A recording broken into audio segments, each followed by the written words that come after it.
Although the front was now a continuous one, however, it did recede quite a long way west in its northern part. On 13th March, the enemy began another mass attack, this time with 8 rifle divisions and 2 independent armoured brigades up. While we were able to knock out 136 tanks in the first 3 days, a number of crises developed. The bitterness of the fighting may be judged from the fact that the regiments of 46th Division, which bore the main brunt of the assault on this occasion, had to beat off anything from 10 to 22 attacks between them during the same 3 days. On 18th March, 42 Corps had to report that it could no longer withstand any major attacks. As the newly constituted 22 Panzer Division had arrived behind this front in the meantime, having been allocated to 11th Army by OKH, we decided that the extreme tenseness of the situation justified our employing it on a counterattack. Our object was to regain the main fighting line we had originally held across the actual neck of the Parpach Isthmus, and thereby to cut off the 2 or 3 enemy divisions located in the northern salient. Together with a very small tactical staff, I had moved into a command post close behind the threatened Parpach front in order to watch the preparations for the counterattack being handled by 42 Corps headquarters. The attack, which took place on 20th March and was to be supported on either flank by 46 and 170 infantry divisions, proved a failure. The new armoured division ran straight into a Soviet assembly area in the early morning mists. Obviously, we had been wrong to throw it into a major battle before putting it through its paces in exercises with its parent formation. While this attack, despite its being directed at a relatively limited objective, miscarried, the same division came fully up to expectations only a few weeks later, after completing its training under warlike conditions as part of a larger formation. But what else could we have done in the circumstances but risk committing it to battle? At least it had given the enemy a severe shock and checked his preparations for another big attack at just the critical moment. When the latter did materialize on 20th of March, it was beaten off by 42 Corps. This time the enemy had committed only 4 divisions, either because he had temporarily exhausted his other formations or because he preferred to limit his objective now that tanks had been seen on our side for the first time. In the meantime, while 22 Panzer Division was out of the line for a rest and refit, the advance elements of 28 Light Division also arrived behind the front. We could now face any new enemy attack with equanimity. The new light divisions, unlike their predecessors, were no longer a compromise between an armoured and a motorised division, but were closer in structure and equipment to a mountain division. They were later renamed Pursuit Divisions. Author. It came, and this was the enemy's last effort to reconquer the Crimea, on 9th of April, launched by between 6 and 8 rifle divisions and supported by 160 tanks. By 11th of April it had been beaten off, with heavy losses to the enemy. With that, the enemy's offensive capacity in this part of the theatre was finally spent. The stout-hearted divisions, which had seen this defensive battle through to a successful conclusion despite the tremendous strains it imposed on them, were now able to relax, even though they could not be taken out of the line. Army headquarters, on the other hand, turned from an arduous winter of unprecedented trials and crisis to the next task it had to tackle, that of preparing its own offensive for the final expulsion of the Russians from the Crimea. Between the penultimate and last defensive battle in the Kerch Peninsula, Marshal Antonescu had come out to the Crimea and gone round with me on a tour of the Romanian divisions and the Sevastopol front. In his soldierly way, he made an excellent impression, and the senior Romanian officers seemed to go in mortal fear of him. I was particularly grateful for his promise of 2 more Romanian divisions, since apart from the 2 German divisions which had already arrived, 22 Panzer and 28 Light, OKH was unable to provide any further forces for the projected offensive. According to OKH directives, the final expulsion of the Soviets from the Crimea, including Sevastopol, was intended to preface the grand offensive which the Supreme Command planned to launch in the southern sector of the Eastern Front. 11th Army's first concern was obviously to destroy the enemy in the Kerch Peninsula. One reason for this was the impossibility of predicting how long an operation to clear Sevastopol would take. The most important one, however, was that the Kerch front, being the easiest to reinforce, continued to constitute the main threat to 11th Army. The enemy here could be given no time to recover from the losses of his abortive attacks. Sevastopol would have to be shelved until the Soviet forces in the Kerch Peninsula had been wiped out. The relative strengths of the Russian and German forces in the Crimea, however, gave no grounds for any great optimism regarding the outcome of these two big undertakings. The enemy had 3 armies in the Crimea under the command of a Crimean Front headquarters, which appeared to have been only recently formed and was probably located in Kerch. The Sevastopol fortress continued to be defended by the Coast Army, whose strength we had ascertained in February to be 7 rifle divisions, 1 rifle brigade, 2 naval brigades, and 1 dismounted cavalry division. During our Kerch offensive, all we would have available to contain these forces on the northern and eastern fronts of the fortress were 54 corps and the newly arrived 19 Romanian Division, which had been put there to free 50 German Division for Kerch. The only force left on the southern front of Sevastopol would be 72 Infantry Division. The Romanian Mountain Corps, with only 4 Mountain Brigade under command, had to defend the entire south coast of the Crimea against surprise attacks from the sea. Thus, 11th Army was having to strip the other fronts bare in order to attack at Kerch in the greatest possible strength. On the Kerch front, the enemy still had his 44th and 51st Armies. At the end of April 1942, they comprised 17 rifle divisions, 3 rifle brigades, 2 cavalry divisions, and 4 independent armoured brigades, an aggregate of 26 formations. Against this formidable array, we were able to commit merely 5 German infantry divisions, inclusive of 50 division from Sevastopol, and 22 Panzer division. These were augmented by the newly arrived 7 Romanian corps, consisting of 19 Romanian division, 8 Romanian cavalry brigade, and 10 Romanian division, the last named having been moved over from the west coast. As the usefulness of these Romanian forces in an offensive role was limited, the numerical disparity in the forthcoming offensive, now being planned under the code name Bustard, was increased still further. It also had to be borne in mind that the attack through the Parpach Gap must be a purely frontal one in the initial stages, as the seas on either side excluded any possibility of outflanking. What was more, the enemy had echeloned his defences in considerable depth. How were we in the circumstances, and in view of the enemy's superiority of at least 2-1, to achieve our object of destroying both his armies? One thing was clear. Neither a frontal push against the 2 enemy armies nor even a simple breakthrough could get us anywhere. If, after losing his Parpach positions, the enemy should manage to reform his front anywhere else, our operation would inevitably be halted. The broader the Kerch Peninsula became as one went east, the more the enemy would be able to make his numerical superiority felt. Our total of 6 German divisions might suffice for an attack through a mere 11-mile gap at Parpach, where the enemy could not put in all his forces simultaneously. But how should we fare further east when it came to fighting on a 25-mile front? The object must be, then, not only to break through the enemy's Parpach front and achieve penetration in depth, but also to destroy either the main bulk or at least a substantial part of his formations in the process of the first breakthrough. In this respect, the enemy himself offered us an opening. In his southern sector, between the Black Sea and Khorasan, he was, in the main, still sitting in the strongly prepared defences of his original Parpach front. His northern front, on the other hand, protruded well beyond the latter in a wide curve reaching as far west as Kiev, and dating from the time when the enemy had overrun 18 Romanian division.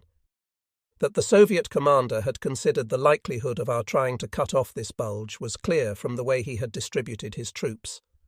According to our intelligence reports, he had massed 2/3 of his forces, both in the line and in reserve, in or behind his northern sector.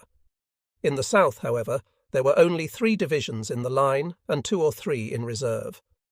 quite likely the abortive attack by 22 Panzer Division earlier on, the aim of which had been to cut off the enemy front in the region west of Khoy-Asan, was the reason for these dispositions. Such was the situation on which 11th Army based its assault plan for Operation Bustard. We intended to make our decisive thrust not immediately in the area where the front protruded west, but down in the southern sector, along the Black Sea coast. In other words, in the place where the enemy would be least expecting it.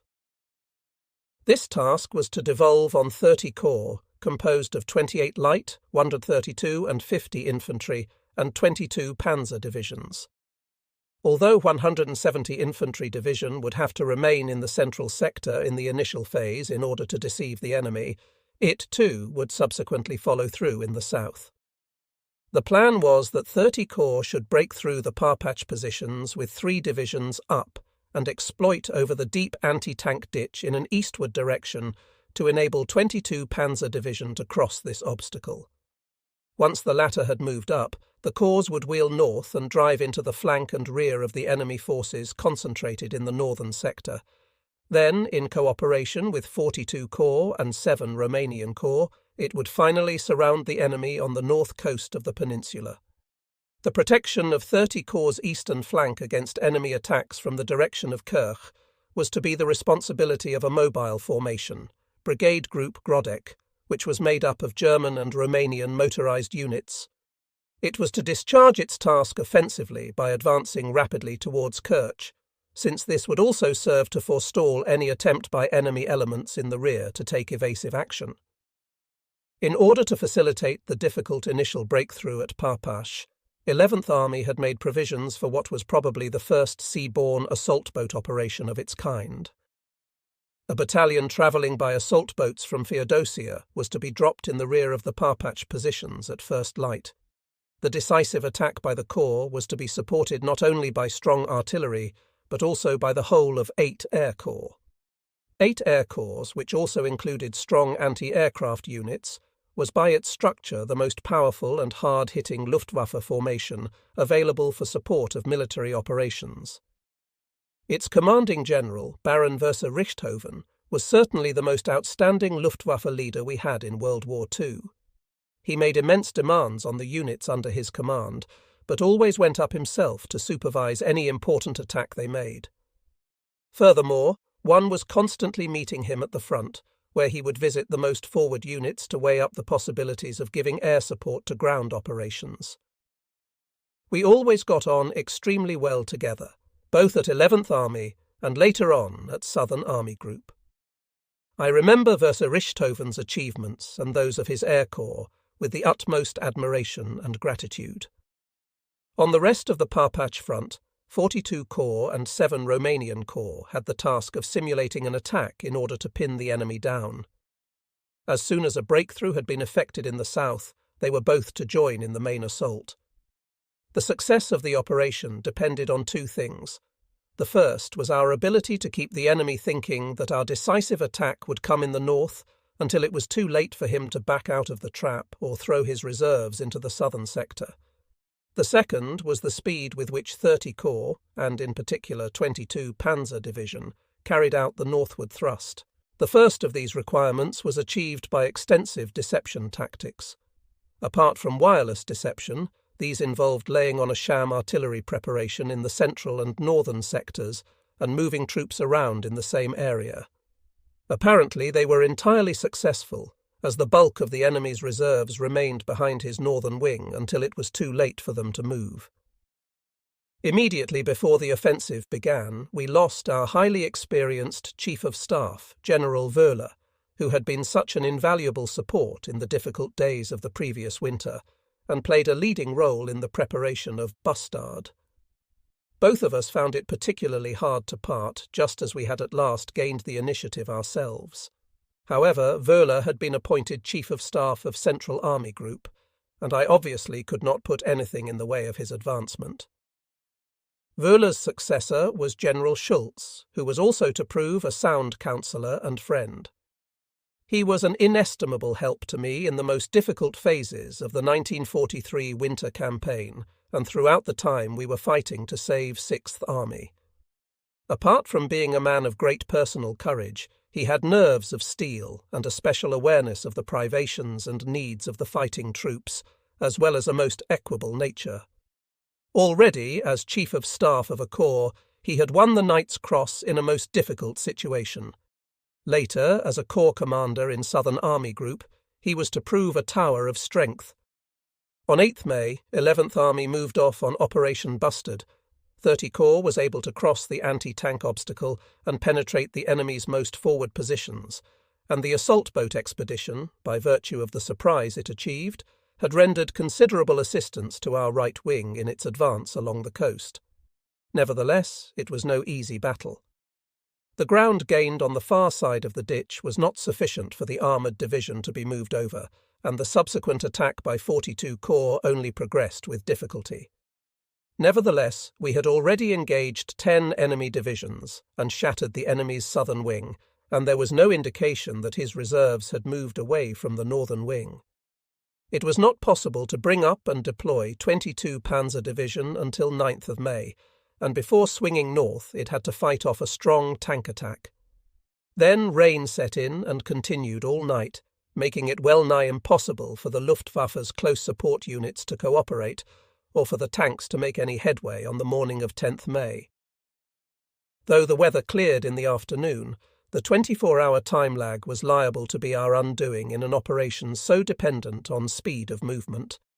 It was consoling to know that before the rain started, Brigade Group Grodek had been able to move swiftly east, a fact which subsequently enabled it to frustrate every enemy attempt to form a front further back.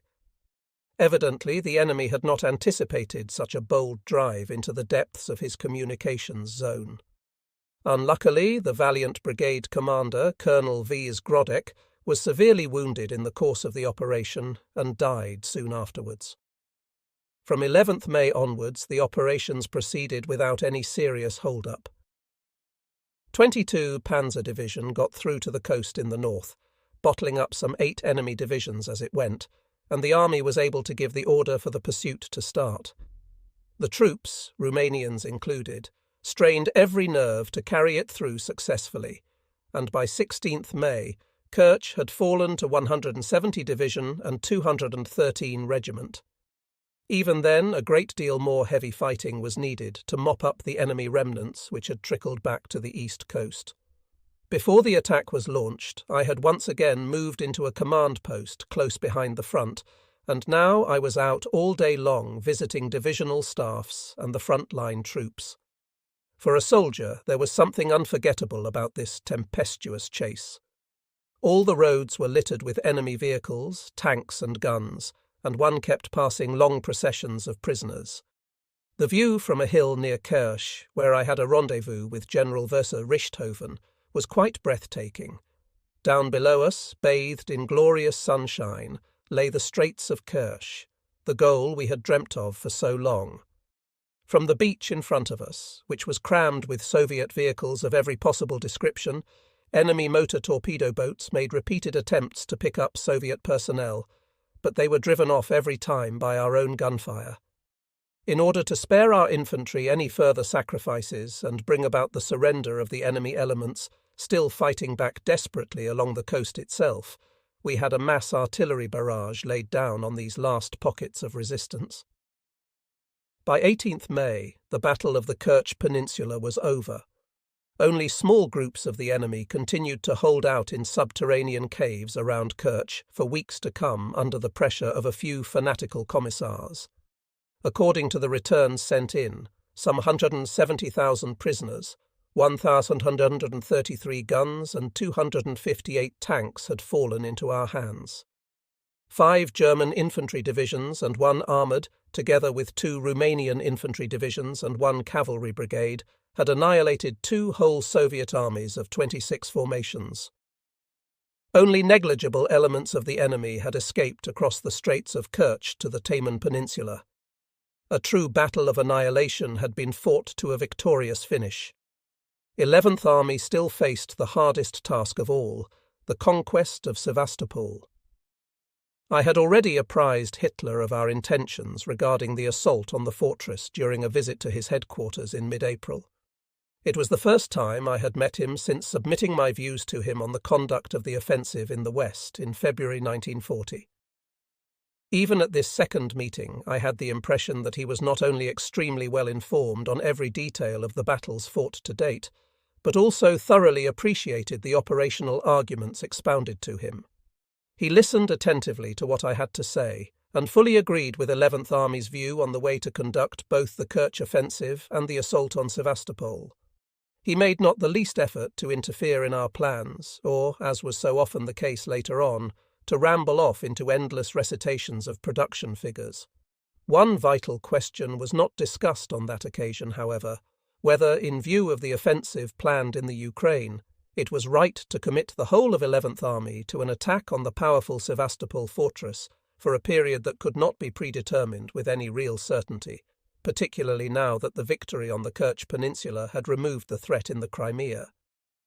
The settlement of this problem was clearly a matter for the Supreme Command, not for our own headquarters. Speaking for myself, I believed at the time, and still do today, that the decision to make 11th Army take Sevastopol first was the correct one.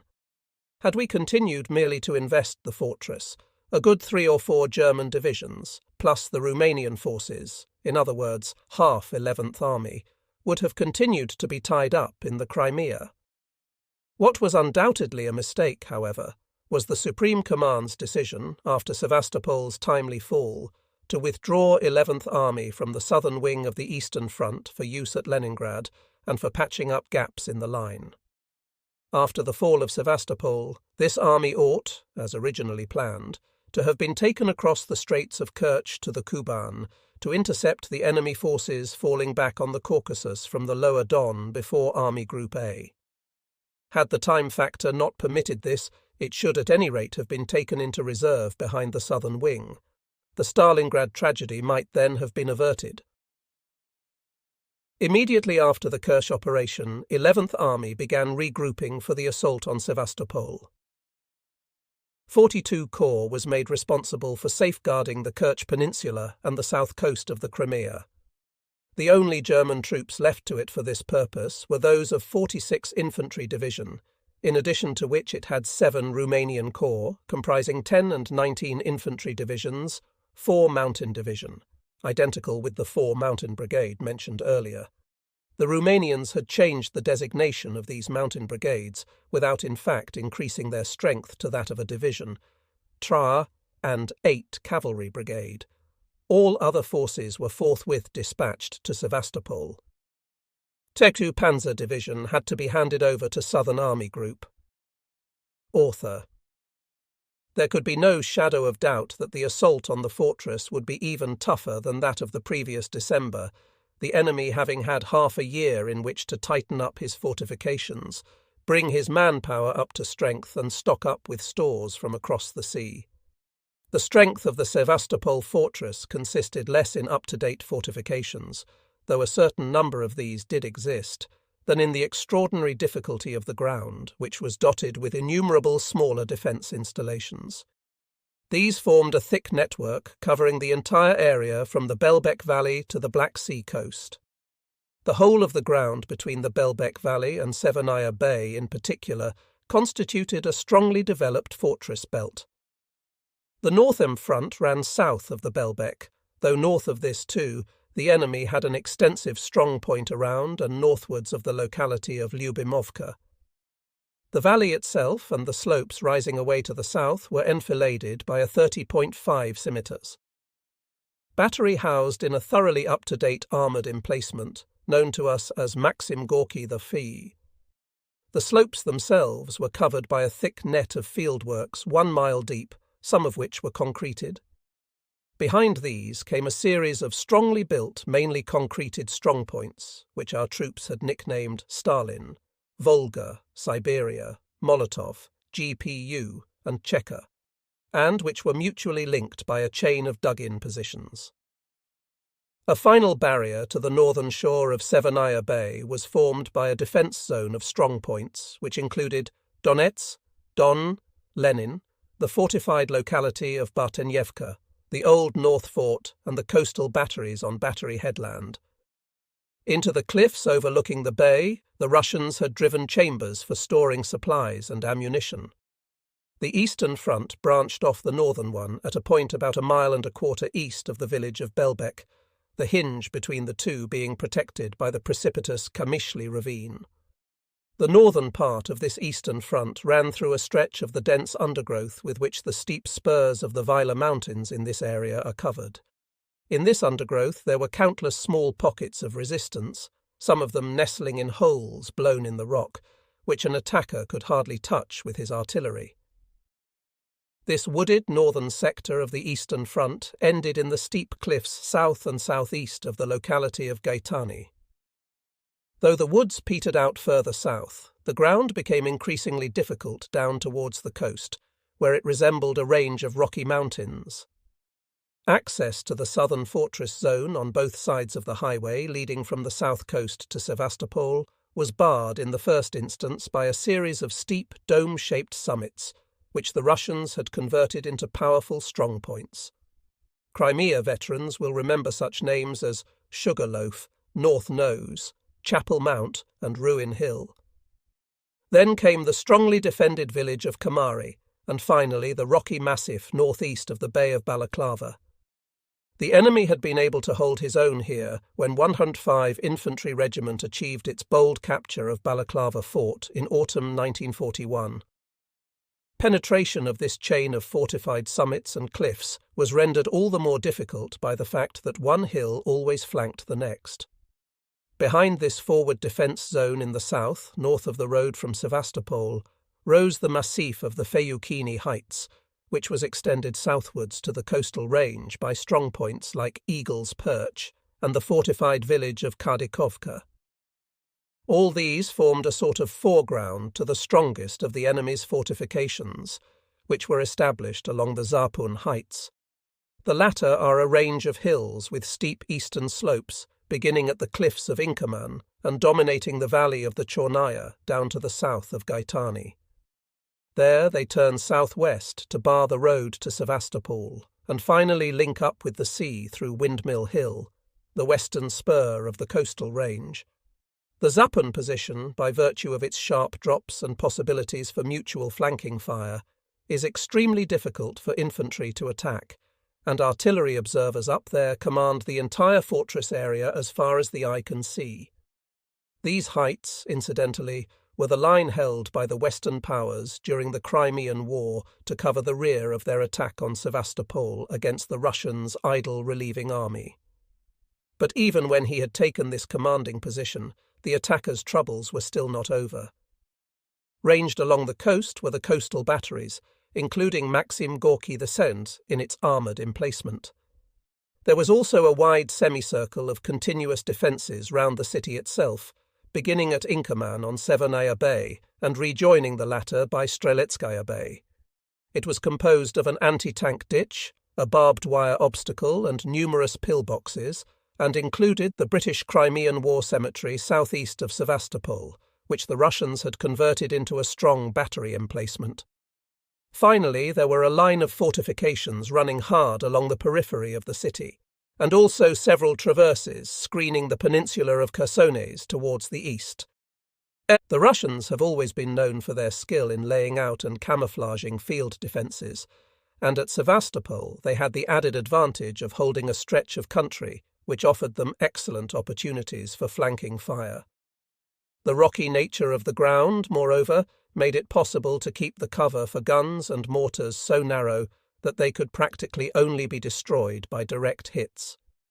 And since we were dealing with Russians, it was a matter of course that extensive minefields had been laid not only along the front of the various defence zones, but also right inside them. When considering how the assault on the fortress area should be conducted, 11th Army arrived at essentially the same conclusions as it had done the previous winter. We could not entertain any idea of using the central portion of the siege front for a decisive operation, because artillery and air support, our two main trumps, could never become entirely effective in the wooded area there, and our losses would be far too great. We thus had no choice but to attack once again from the north and northeast and in the south of the eastern sector. This time, too, at least to begin with, The main punch was to be delivered in the north, for although the enemy fortifications were undoubtedly stronger and more numerous in the northern area of the fortress above Severnaya Bay than in its southern part, the going there was far easier. Above all, the artillery and Luftwaffe could be used to infinitely greater effect in the north than in the hilly country of the southern sector. Of course, there still had to be an attack in the south as well. For one thing, it was important to split the enemy's defence by attacking from several sides at once. For another, he must be expected to hold out in the city itself and on the Chersonis headland, even after losing the fortified area north of Severnaya Bay. We had to remember that the task facing us at Sevastopol involved not only taking a fortress, but also fighting an army which was certainly our match numerically, even if it were inferior in material. According to the data available to 11th Army, the order of battle of the troops in the fortress at that time was as follows: HQ Coast Army, General Petrov, 2, 25, 95, 172, 345, 386 and 388 Rifle Divisions, 40 Dismounted Cavalry Division, and 7, 8 and 79 Marine Brigades. The badly battered Coast Army divisions, which had escaped into the fortress earlier on, were now believed to be fully up to strength again. Author. The factor that had primarily guided our assault tactics in the winter, the need to gain command of the harbour at the earliest possible date, was no less important, however. As long as 11th Army had 8 Air Corps in support, the enemy would no longer be at liberty to supply himself by sea. Such were the considerations on which 11th Army based its plan for Sturgeon, the code name of the operation. We intended to attack on the northern front and the southern part of the eastern front, while keeping the enemy pinned down in the central sector from Mackenzia to Verkchorgun. In the north, the first objectives were the northern shore of Severnaya Bay and the heights around Gaetani. In the south, the capture of the dominating heights of the Zapun position on both sides of the roads, leading from the south coast and Balaclava to Sevastopol. The attack in the north was to be carried out by 54 Corps, comprising 22, 24, 50 and 132 infantry divisions, commanded by Generals Wolfe, Baron versus Tetau, Schmidt and Lindemann, and a reinforced 213 infantry regiment. The Corps' orders were to keep its forces rigidly concentrated in the main direction of assault on the high ground north of the eastern part of Severnaya Bay. All parts of the fortified zone bypassed in the first instance were to be pinned down with a view to taking as many of them as possible from the rear later on. The left wing of the Corps was to gain possession of the heights of Gaetani and the ground to the southeast of the latter in order to clear the way for the Romanian Mountain Corps' subsequent advance further south. The attack in the south was to be directed by HQ 30 Corps, with 72 and 170 infantry divisions and 28 light division under command. Commanded by Generals Müller-Gebhard, Sander and Sinhuber respectively. Author. Its first job was to gain the starting line and artillery observation posts for the advance towards the Zapun Heights. To achieve this, it had to capture the enemy's foremost defence zone, based on the strong points of North Nose, Chapel Mount, Ruin Hill, Cammery and High Cliff south of Cammery, and to eliminate flanking fire from the rocky heights east of Balaclava in the south. To solve this problem, 72 Infantry Division was to advance along both sides of the highway to Sevastopol, while 28 Light Division, in accordance with its specialised role, had to capture the most northerly summits of the range of mountains east of Balaclava Bay. 170 Division was kept in reserve for the time being. Because of the peculiarly rugged terrain in this sector, the tasks in question could only be solved by carefully prepared local attacks. Sandwiched between the two big assault groups, the Romanian Mountain Corps was initially responsible for pinning down the enemy on its own front. In particular, 18 Romanian Division was to carry out local attacks and an artillery bombardment to protect 54 Corps' left wing against enemy flanking action from the south. Further south, one Romanian Mountain Division was to support 30 Corps' northern wing by capturing the Sugarloaf. In making its artillery preparations for the attack, 11th Army dispensed with the intensive barrage so popular with our opponents. In view of the peculiar nature of the ground and the endless number of enemy positions, this could not be expected to have any decisive effect, nor should we have enough ammunition available. Instead, the preparations would start 5 days before the infantry assault, beginning with an air attack and all-out artillery strafe against supply lines and points where enemy reserves were known to be concentrated. In the 5 days that followed, our gunners were to beat down the enemy artillery by steady observed fire and soften up positions in the enemy's foremost defence zone. Throughout this period, 8 Air Corps would be making continual attacks on the city, harbour, supply installations and airfields. And now, a word about our artillery strength. 11th Army had naturally called in every gun within reach for the attack, and OKH had made available the heaviest pieces available.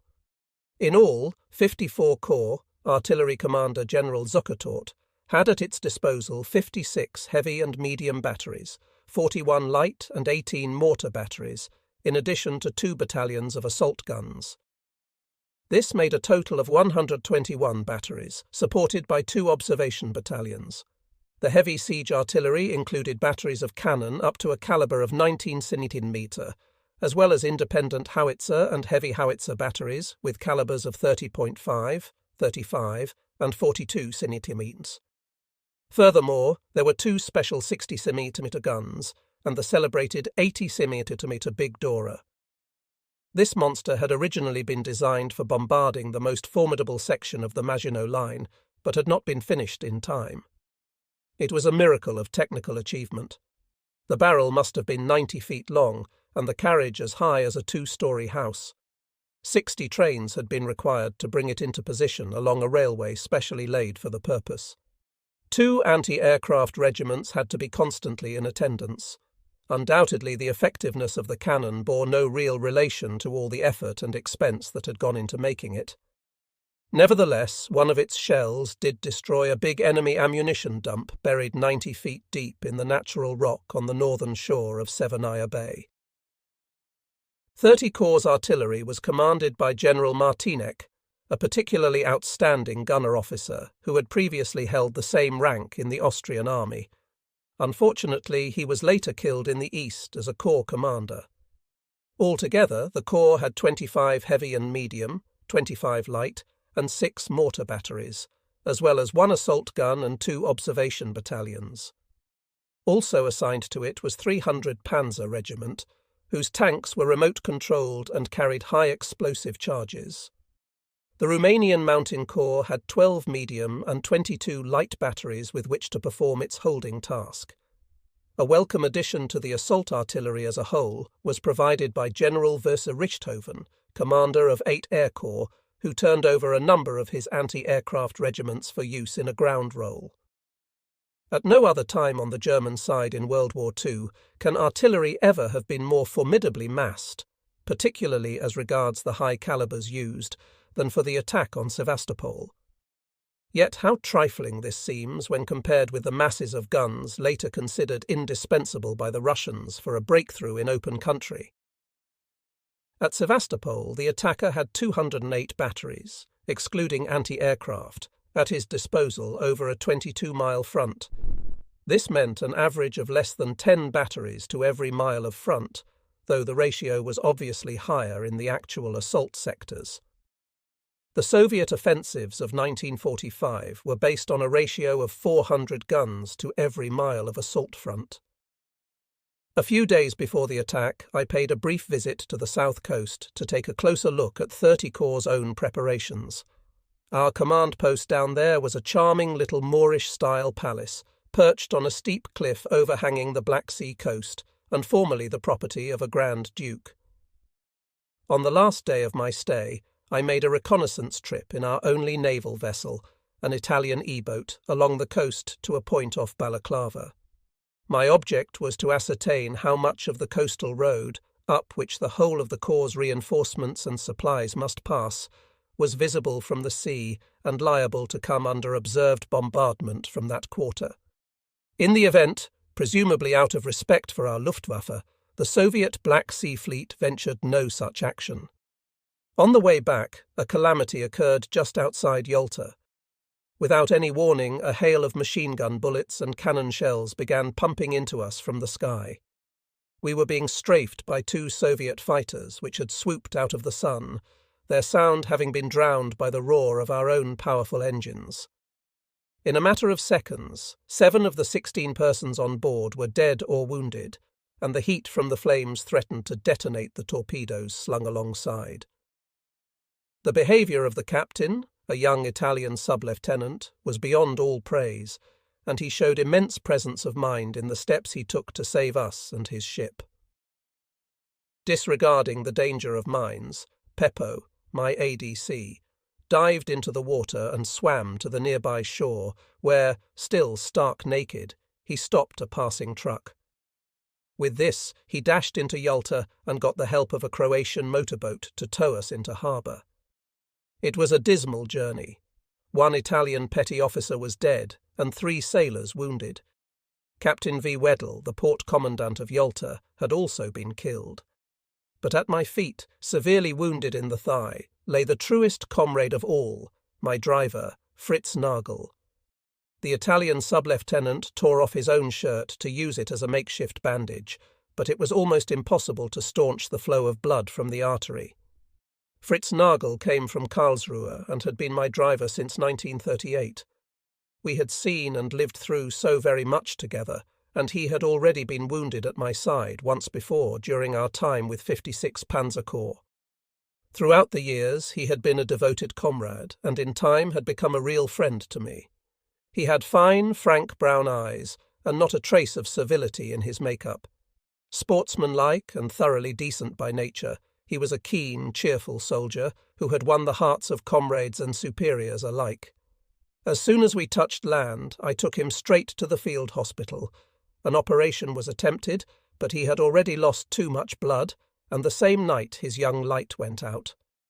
We buried him alongside all our other German and Italian comrades in the Yalta cemetery high above the sea, perhaps one of the most lovely spots on the whole of that glorious coastline.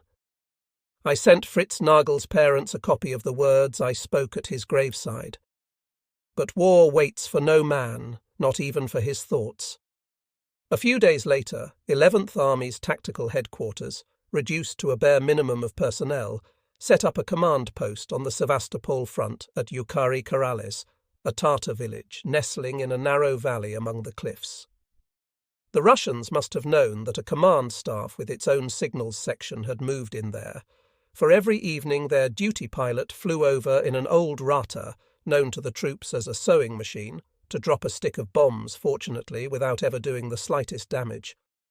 On a cliff top above the village, in the Cherkess-Kerman mountains, where the Goths had once built their stronghold, we had established an observation post, and on the evening of 6th of June we went up to watch the infantry assault go in along the entire front next morning. It was here, in a small dugout adjoined by an observation trench equipped with stereo telescopes, that the Chief of Staff, the heads of the operations and intelligence branches, Peppo and I spent the still hours of the night before the storm. Once again it was Peppo who introduced a cheerful note into an otherwise pensive evening. It had been suggested that I should issue an order of the day to the troops pointing out the importance of the impending battle.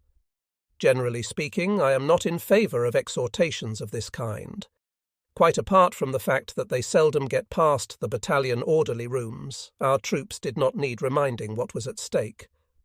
Since it was the usual thing to do on such occasions, however, I wrote out a few words on a sheet of paper and handed it to Peppo for transmission to all Corps headquarters. Shortly afterwards he returned to report, "Herr General Oberst, I've passed on the blurb." It was a cheeky thing to say, but he was only expressing the ordinary soldier's view of such proclamations, and we all had a good laugh over it.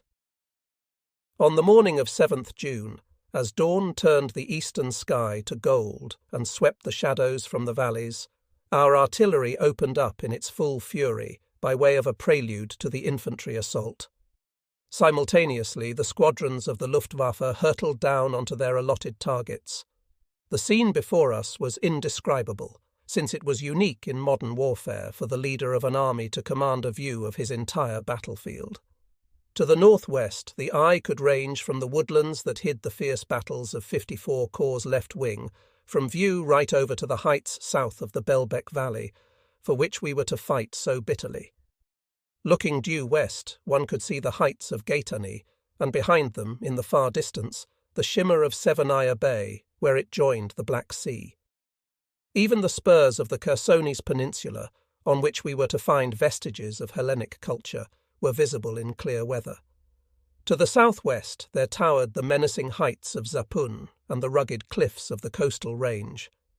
At night, within the wide circumference of the fortress, one saw the flashes of enemy gunfire, and by day the clouds of rock and dust cast up by the bursts of our heavy shells and the bombs dropped by German aircraft. It was indeed a fantastic setting for such a gigantic spectacle.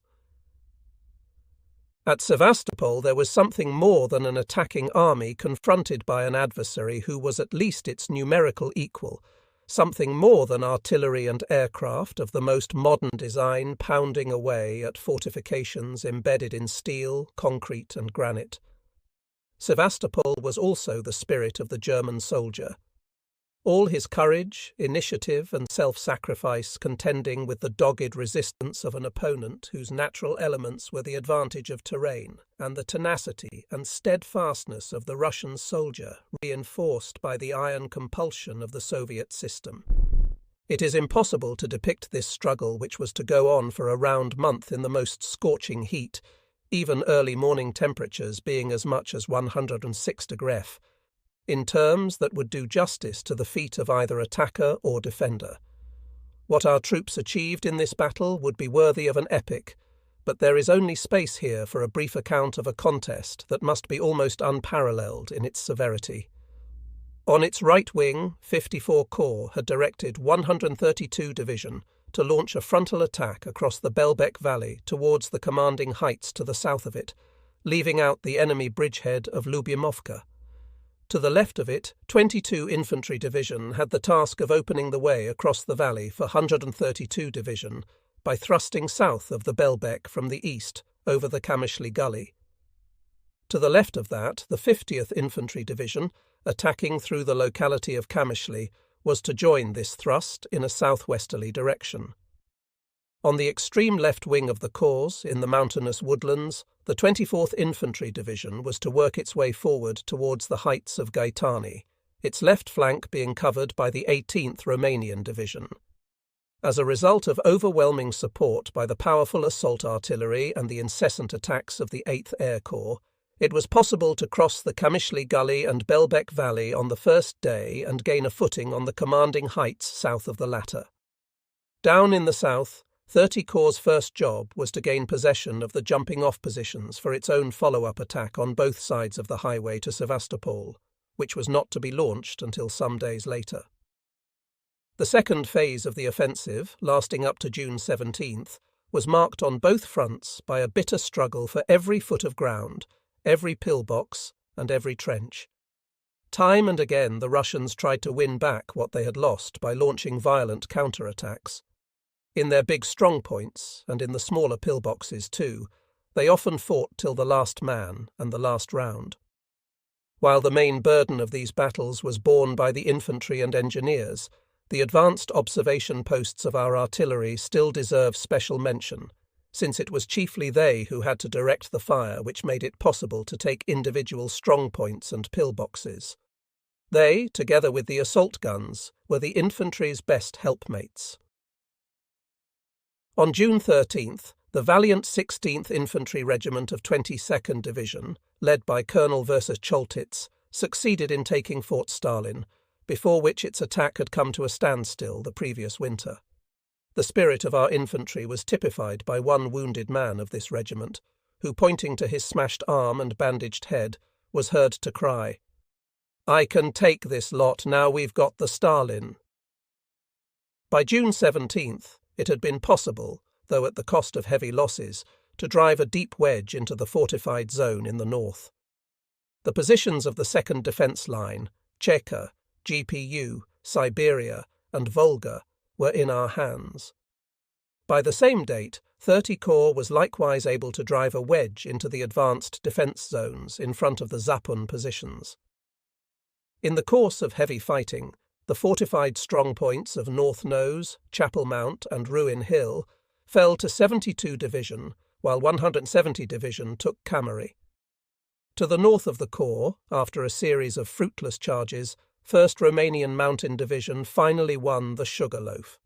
28 Light Division, on the other hand, was advancing only very slowly over the rugged cliffs of the coastal range, Rose Hill and Vermilion Bay too, since the only mode of action to adopt in that maze of clefts and chasms was to leapfrog raiding parties from one point to the next, a process which entailed considerable losses. Despite the price we had paid for these successes, however, the outcome of the offensive seemed to be very much in the balance for the next few days. The endurance of our own troops was visibly running out. In the case of 54 Corps, it was found necessary to take 132 Division temporarily out of the line in order to exchange its sorely tried regiments for those of 46 Division in the Kerch Peninsula. Its place was taken by 24 Division, which had to be released from the left wing of the Corps for this purpose. At the very same time, 11th Army found itself under pressure from OKH to release 8 Air Corps for the Ukraine offensive unless any prospect could be offered of Sevastopol's early fall. We, for our own part, insisted that the attack must at all costs go on until final success was achieved, which in turn depended on the continued presence of 8 Air Corps. In the end, our view prevailed. Yet who at that time, faced with the dwindling strength of our infantry, could have guaranteed the early fall of the fortress? Realizing that the strength of our own troops might give out prematurely, 11th Army asked to be supplied with 3 extra infantry regiments, a request which OKH duly approved. They were at least to arrive in time for the final phase of the struggle.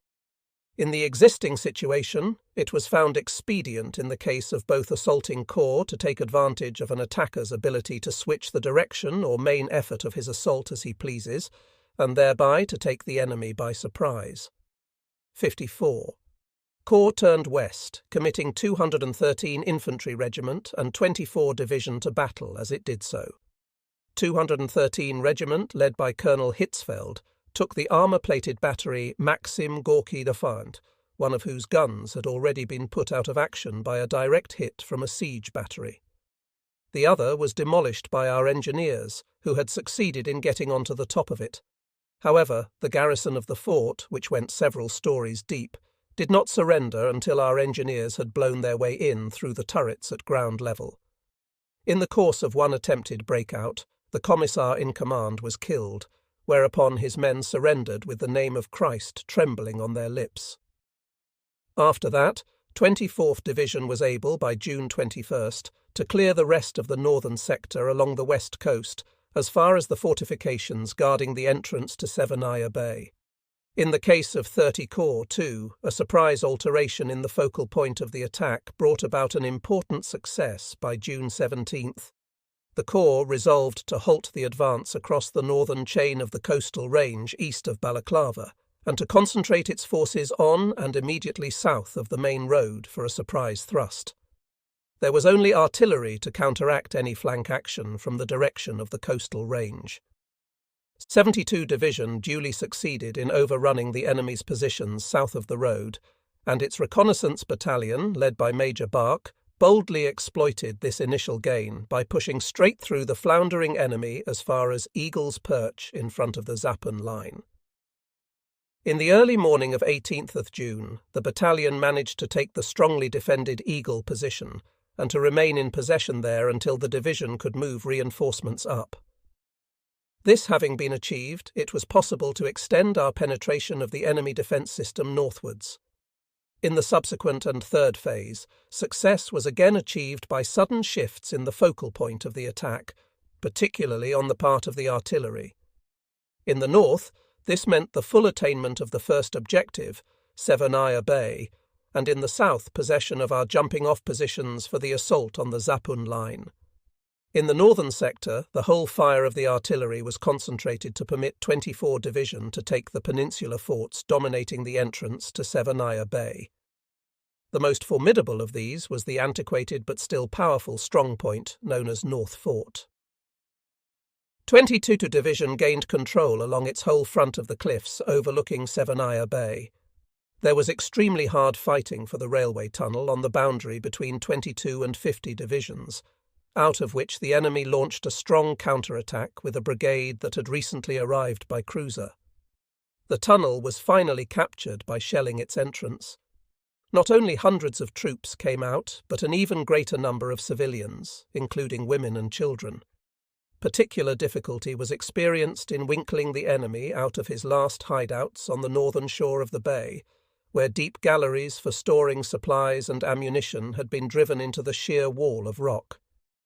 These had been equipped for defence by the addition of steel doors. Since the occupants, under pressure from their commissars, showed no sign of surrendering, we had to try to blow the doors open. As our engineers approached the first of them, there was an explosion inside the casemate, and a large slab of cliff came tumbling down, burying not only the enemy within, but also our own squad of engineers. The commissar in command had blown the casemate and its occupants sky high. In the end, a second lieutenant from an assault battery, who had brought up his gun along the coastal road regardless of enemy shelling from the southern shore, managed to force the other casemates to open up after he had fired on their embrasures at point-blank range.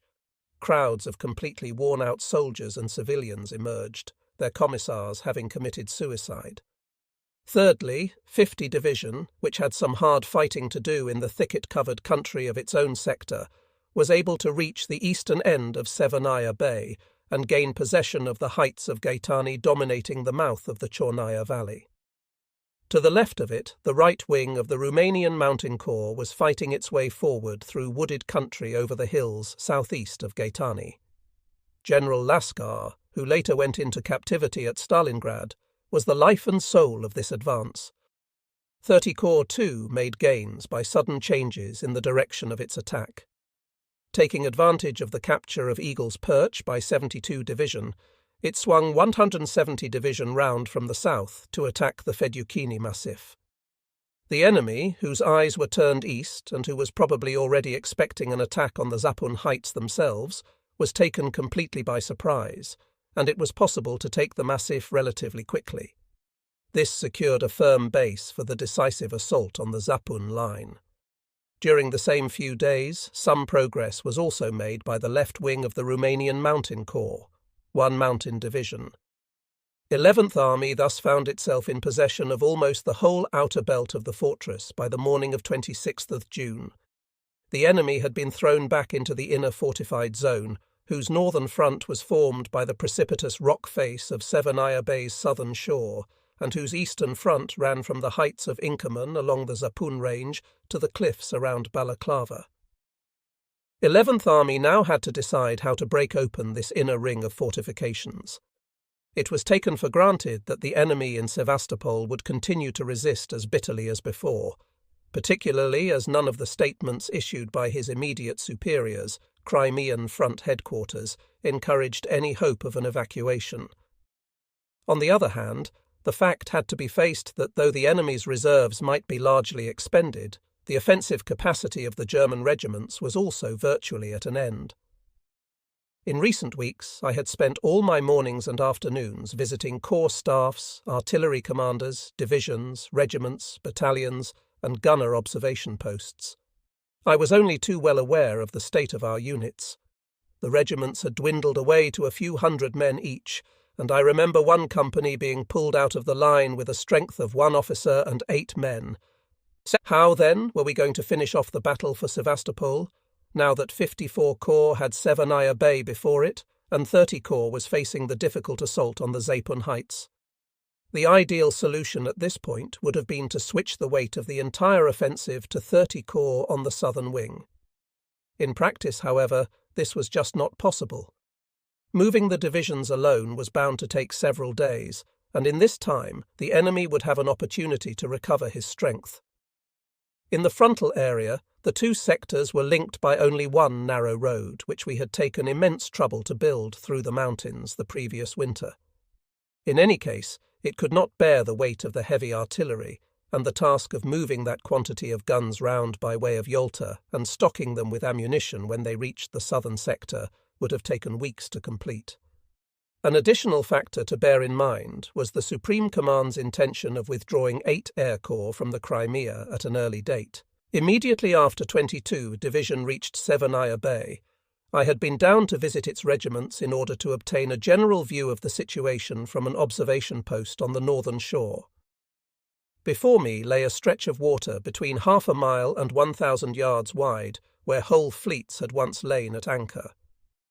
On the far side, to the right, was the city of Sevastopol, and straight ahead a wall of cliff honeycombed with enemy positions. It occurred to me that from here, in other words from the flank, one should be able to unhinge the Zapun fortifications, for the last direction from which the enemy seemed likely to expect an attack was across Severnaya Bay. When I first discussed this plan of mine with 54 Corps and a number of subordinate commanders, there was a great deal of headshaking and scepticism. How, they asked, could assault boats get across that broad stretch of bay in the face of the formidable array of guns and fortifications overlooking the southern shore?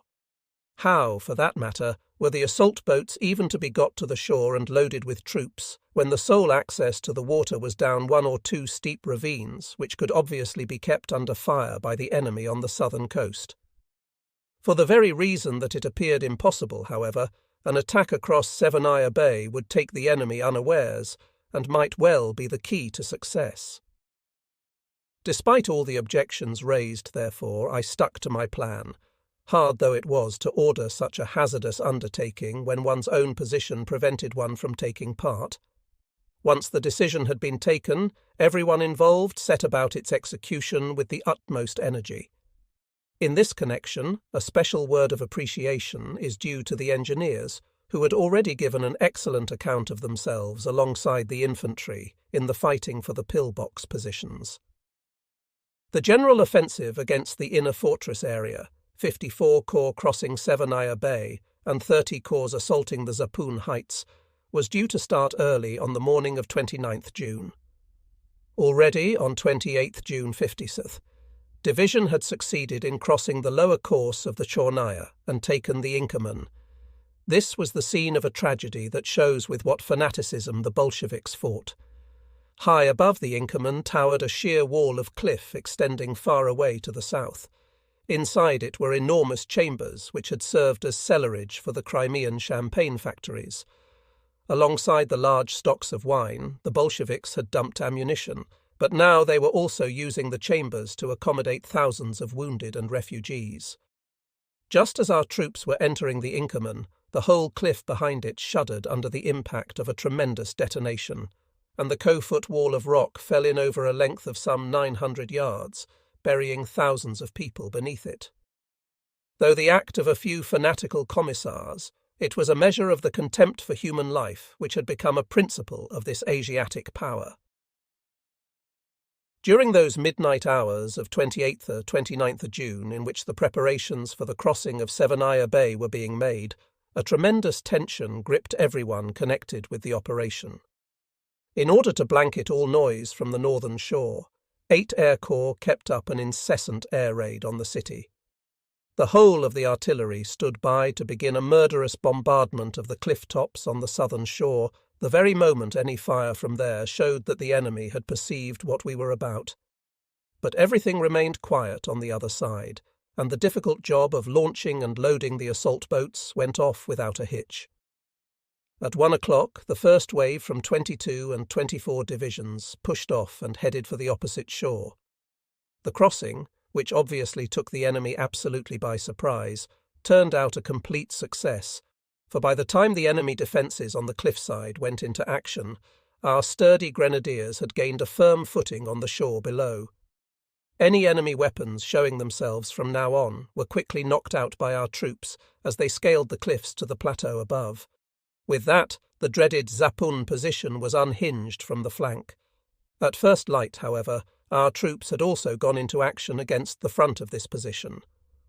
On the left wing of 54 Corps, 50 Division and the newly committed 132 Division, now composed of the infantry regiments of 46th Division, moved off from positions around and to the south of Gaetani to assault the heights between the Inkerman and a point to the south of it.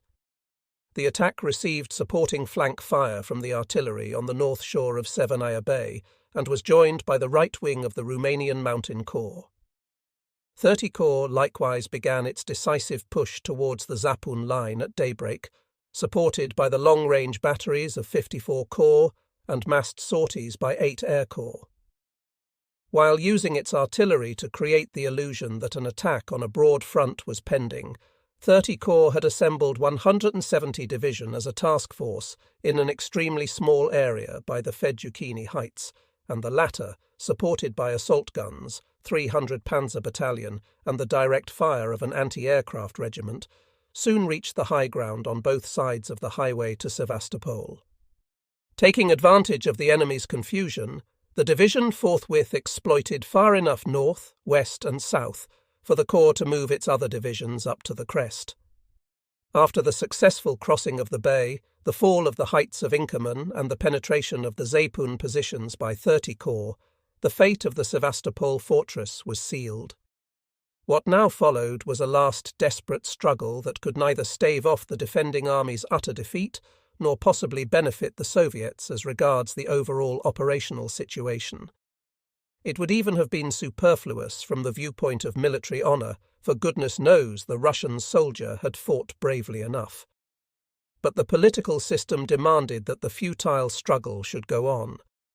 Now that they had captured the cliffs on the south shore of the bay, the divisions of 54 Corps which had carried out the crossing were already inside the wide outer ring of positions which encompassed the city.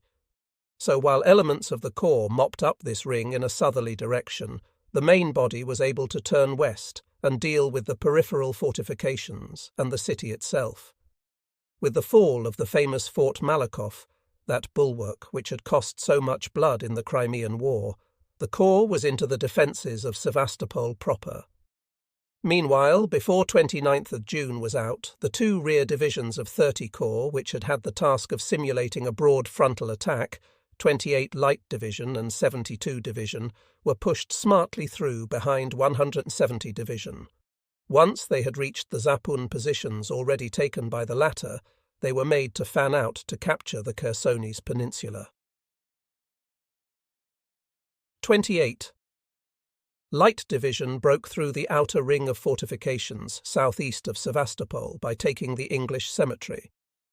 The Russians had developed this into a main strongpoint of their outer ring of fortifications, and the marble monuments once erected to British soldiers were now in ruins. The new dead of this battle were lying over graves torn open by shelling. Then the division thrust south of the city to take it from the west in case it should be defended, or alternatively to head off an enemy breakout. 170 Division's goal was the lighthouse on the extreme western tip of the Chersonese peninsula, the spot from which Iphigenia may have gazed, soulfully seeking the Grecian land. On 72nd Division devolved the task of thrusting along the south coast. Rolling up the Zapun positions in a southward direction, it first took the dominant Windmill Hill and thereby secured the main road to Sevastopol for the use of the Corps. It was followed by 4 Romanian Mountain Division, which set about flushing the defence system round Balaclava from the rear, taking 10,000 prisoners in the process. After our experience of Soviet methods to date, we were bound to assume that the enemy would make a last stand behind Sevastopol's perimeter defences and finally in the city itself. An order from Stalin had been repeatedly wireless to the defenders to hold out to the last man and the last round, and we knew that every member of the civil population capable of bearing arms had been mustered. Our headquarters would have been neglectful of its duty to the soldiers of 11th Army had it failed to take account of this possibility. A battle within the city would cause more heavy losses to the attacker. In order to obviate them, we directed the artillery and 8 Air Corps to go into action once more before the divisions resumed their assault. The enemy was to be shown that he could not expect to extract a further toll of blood from us in house-to-house fighting. And so 1st July began with a massed bombardment of the perimeter fortifications and the enemy's strongpoints in the interior of the city. Before long, our reconnaissance aircraft reported that no further serious resistance need be anticipated. The shelling was stopped and the divisions moved in. It seemed probable that the enemy had pulled the bulk of his forces out to the west the previous night. But the struggle was still not over. Although the Soviet Coast Army had given up the city, it had only done so in order to offer further resistance from behind the defences which sealed off the Chersonese peninsula, either in pursuance of Stalin's backs-to-the-wall order, or else in the hope of still getting part of the army evacuated by Red Fleet vessels at night from the deep inlets west of Sevastopol. As it turned out, only very few of the top commanders and commissars were fetched away by motor torpedo boat, one of them being the army commander, General Petrov. When his successor tried to escape in the same way, he was intercepted by our Italian E-boat. Thus, the final battles on the Chersonese peninsula lasted up till 4th of July. While 72 Division captured the armour-plated fort of Maxim Gorky II, which was defended by several thousand men, the other divisions gradually pushed the enemy back towards the extreme tip of the peninsula. The Russians made repeated attempts to break through to the east by night, presumably in the hope of joining up with the partisans in the Yaila Mountains. Whole masses of them rushed at our lines, their arms linked to prevent anyone from hanging back. At their head, urging them on, there were often women and girls of the communist youth, themselves bearing arms. Inevitably, the losses which sallies of this kind entailed were extraordinarily high. In the end, the remnants of the coast army sought refuge in big caverns on the shore of the Chersonese peninsula, where they waited in vain to be evacuated. When they surrendered on 4th of July, 30,000 men emerged from this small tip of land alone. In all, the number of prisoners taken in the fortress was over 90,000, and the enemy's losses in killed amounted to many times our own. The amount of booty captured was so vast that it could not immediately be calculated. A naturally strong fortress, reinforced and consolidated in every conceivable way and defended by a whole army, had fallen. The army was annihilated and the entire Crimea now in German hands. At just the right time from the operational point of view, 11th Army had become free for use in the big German offensive on the southern wing of the Eastern Front. I had spent the evening of 1st July with my immediate staff in our command post, a little Tatar dwelling in Yukari Karales. The Soviet duty pilot, whose habit it had been to drop a few bombs in our valley around sundown, had not shown up. Our thoughts went back to the battles of recent months and the comrades who were no longer with us.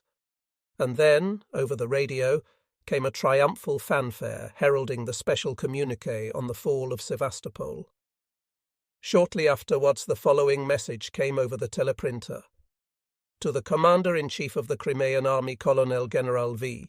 Manstein, in grateful appreciation of your exceptionally meritorious services in the victorious battles of the Crimea, culminating in the annihilation of the enemy at Kerch and the conquest of the mighty fortress of Sevastopol, I hereby promote you Field Marshal. By your promotion and the creation of a commemorative shield to be worn by all ranks who took part in the Crimean campaign, I pay tribute before the whole German people to the heroic achievements of the troops fighting under your command. Divisions of 11th Army were recovering from the hardships of the recent fighting, and I was on leave in Romania.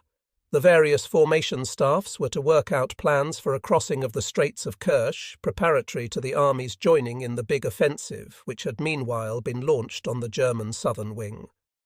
Throughout my leave I was kept posted on the preparations by the visits of my Chief of Operations, Colonel Buser. Unfortunately, all this planning proved quite fruitless. Hitler, as usual, was chasing after too many objectives at once, overrating the initial successes of the offensive. He gave up his original intention of including 11th Army in the operations. Upon returning to the Crimea on August 12th, I was disturbed to find a new directive from the Supreme Command awaiting me. The plan to take the army across the straits had been dropped and replaced by an operation involving only HQ 42 Corps, 46 Division, and certain Romanian forces. 11th Army itself was earmarked for the capture of Leningrad, for which the artillery used in the assault on Sevastopol was already en route. Unfortunately, 3 further divisions were detached from us. 50 Division was to remain in the Crimea. 22 Division, now converted back into an airborne division, was sent to Crete, where, though one of our best formations, it was to lie more or less idle for the rest of the war. Finally, when we were already on the move, 72 Division was diverted to Central Army Group to deal with a local crisis there. Thus, all that ultimately remained of 11th Army's original order of battle were HQs 54 and 30 Corps, 24, 132 and 170 infantry divisions and 28 light division. Irrespective of what the Supreme Command's motives may have been, this dismemberment of an army in which the same corps and divisions had worked together for so long was deplorable. Mutual acquaintanceship and the trust that comes from fighting hard battles together are factors of the utmost importance in war and should never be disregarded. But there was another aspect of even greater relevance. Could there be any justification for taking 11th Army away from the southern wing of the Eastern Front now that it was free in the Crimea, and employing it on a task which was palpably less important, the conquest of Leningrad? On the German side, after all, the decisive results in that summer of 1942 were being sought in the south of the front. This was a task for which we could never be too strong, particularly as it was obvious even now that the duality of Hitler's objective, Stalingrad and the Caucasus, would split the offensive in 2 directions, and that the further east it went, the longer the northern flank of the spearhead must become.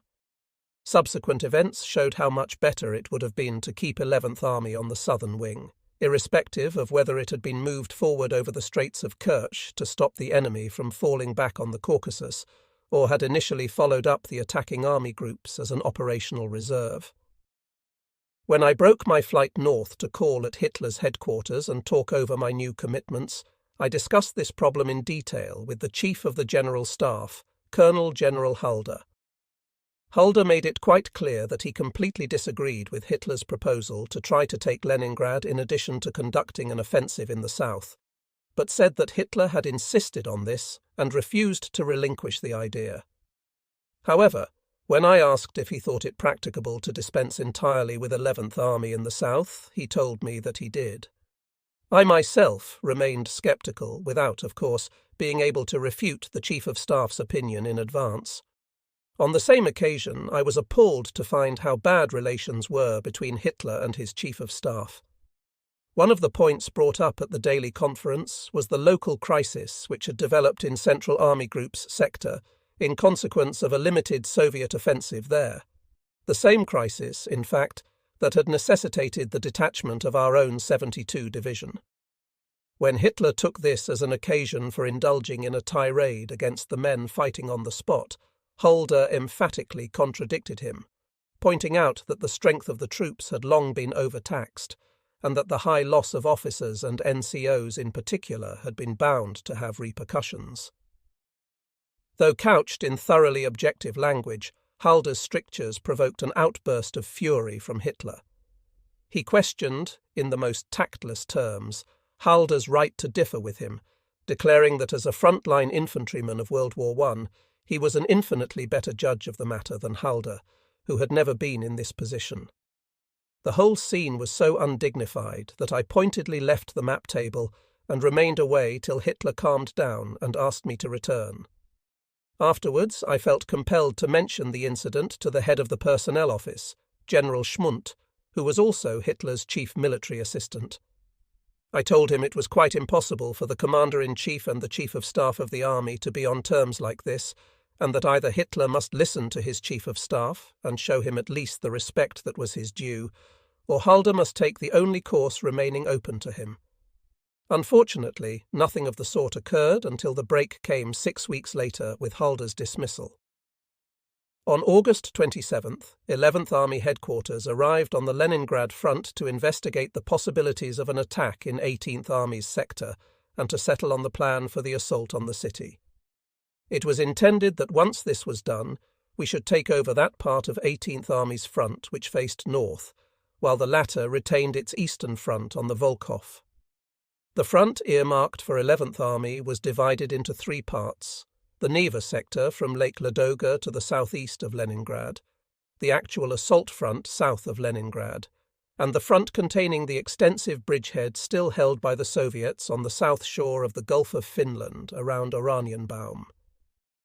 In addition to powerful assault artillery, part of which had been brought up from Sevastopol, there were to be over 13 divisions at the Army's disposal, including the Spanish Blue Division, one armoured and one mountain division, and an SS brigade. Of these forces, however, since the Neva and Oranienbaum fronts would be requiring 2 divisions each, only 9.5 would be left for the attack on Leningrad. This was none too big a force, considering that the enemy had an army there of 19 rifle divisions, 1 rifle brigade, 1 frontier guard brigade, and between 1 and 2 independent armoured brigades. In view of these relative strengths, it would naturally have been of tremendous assistance to us if the Finns, who had forces sealing off the Karelian Isthmus in the north of Leningrad, had participated in the offensive. However, when the question was put to the German liaison officer at Finnish headquarters, General Erfurth, it emerged that the Finnish High Command had declined to take part. The Finnish standpoint, according to the general, was that Finland had maintained ever since 1918 that her existence would never constitute a threat to Leningrad. This put any Finnish contribution to the offensive right out of the question. 11th Army thus found itself thrown entirely on its own resources for the execution of its mission. We were well aware that the success of the operation was somewhat problematical, and the fact that it need not have been necessary at all hardly made it any more palatable to us. In the summer of 1941, there had probably been a very good chance of taking Leningrad by a coup de main. Though in those early days Hitler himself regarded the early capture of the city as a main priority, the opportunity was missed for some reason or other. Later, Hitler thought he could starve Leningrad out. This the Soviets foiled by supplying the city over Lake Ladoga, in the summer by ship and in the winter by a railway line laid across the ice. What the Germans were left with today was a front from Lake Ladoga to the west of Oranienbaum, which was a steady drain on their resources. While its removal was certainly most desirable, the advisability of attacking the city just now, when an attempt was being made to force the issue in the south of the Eastern Front, was a debatable point. As Schiller once said, "What we omit from a single hour is lost to all eternity." Still, it was up to us to prepare as best we could for the attack we were called upon to make. To anyone reconnoitring along the front south of Leningrad, the city seemed to lie within clutching distance, although it enjoyed the protection of a whole net of fieldworks distributed in depth. One could pick out the big Kolpino works on the Neva, which were still turning out tanks. The Pulkovo shipyards on the Gulf of Finland were also visible. In the distance were the silhouettes of St. Isaac's Cathedral, the pointed tower of the Admiralty, and the fortress of Peter and Paul. In clear weather, it was also possible to see a battle cruiser on the Neva that had been disabled by gunfire. She was one of the 10,000-ton vessels we had sold to the Russians in 1940.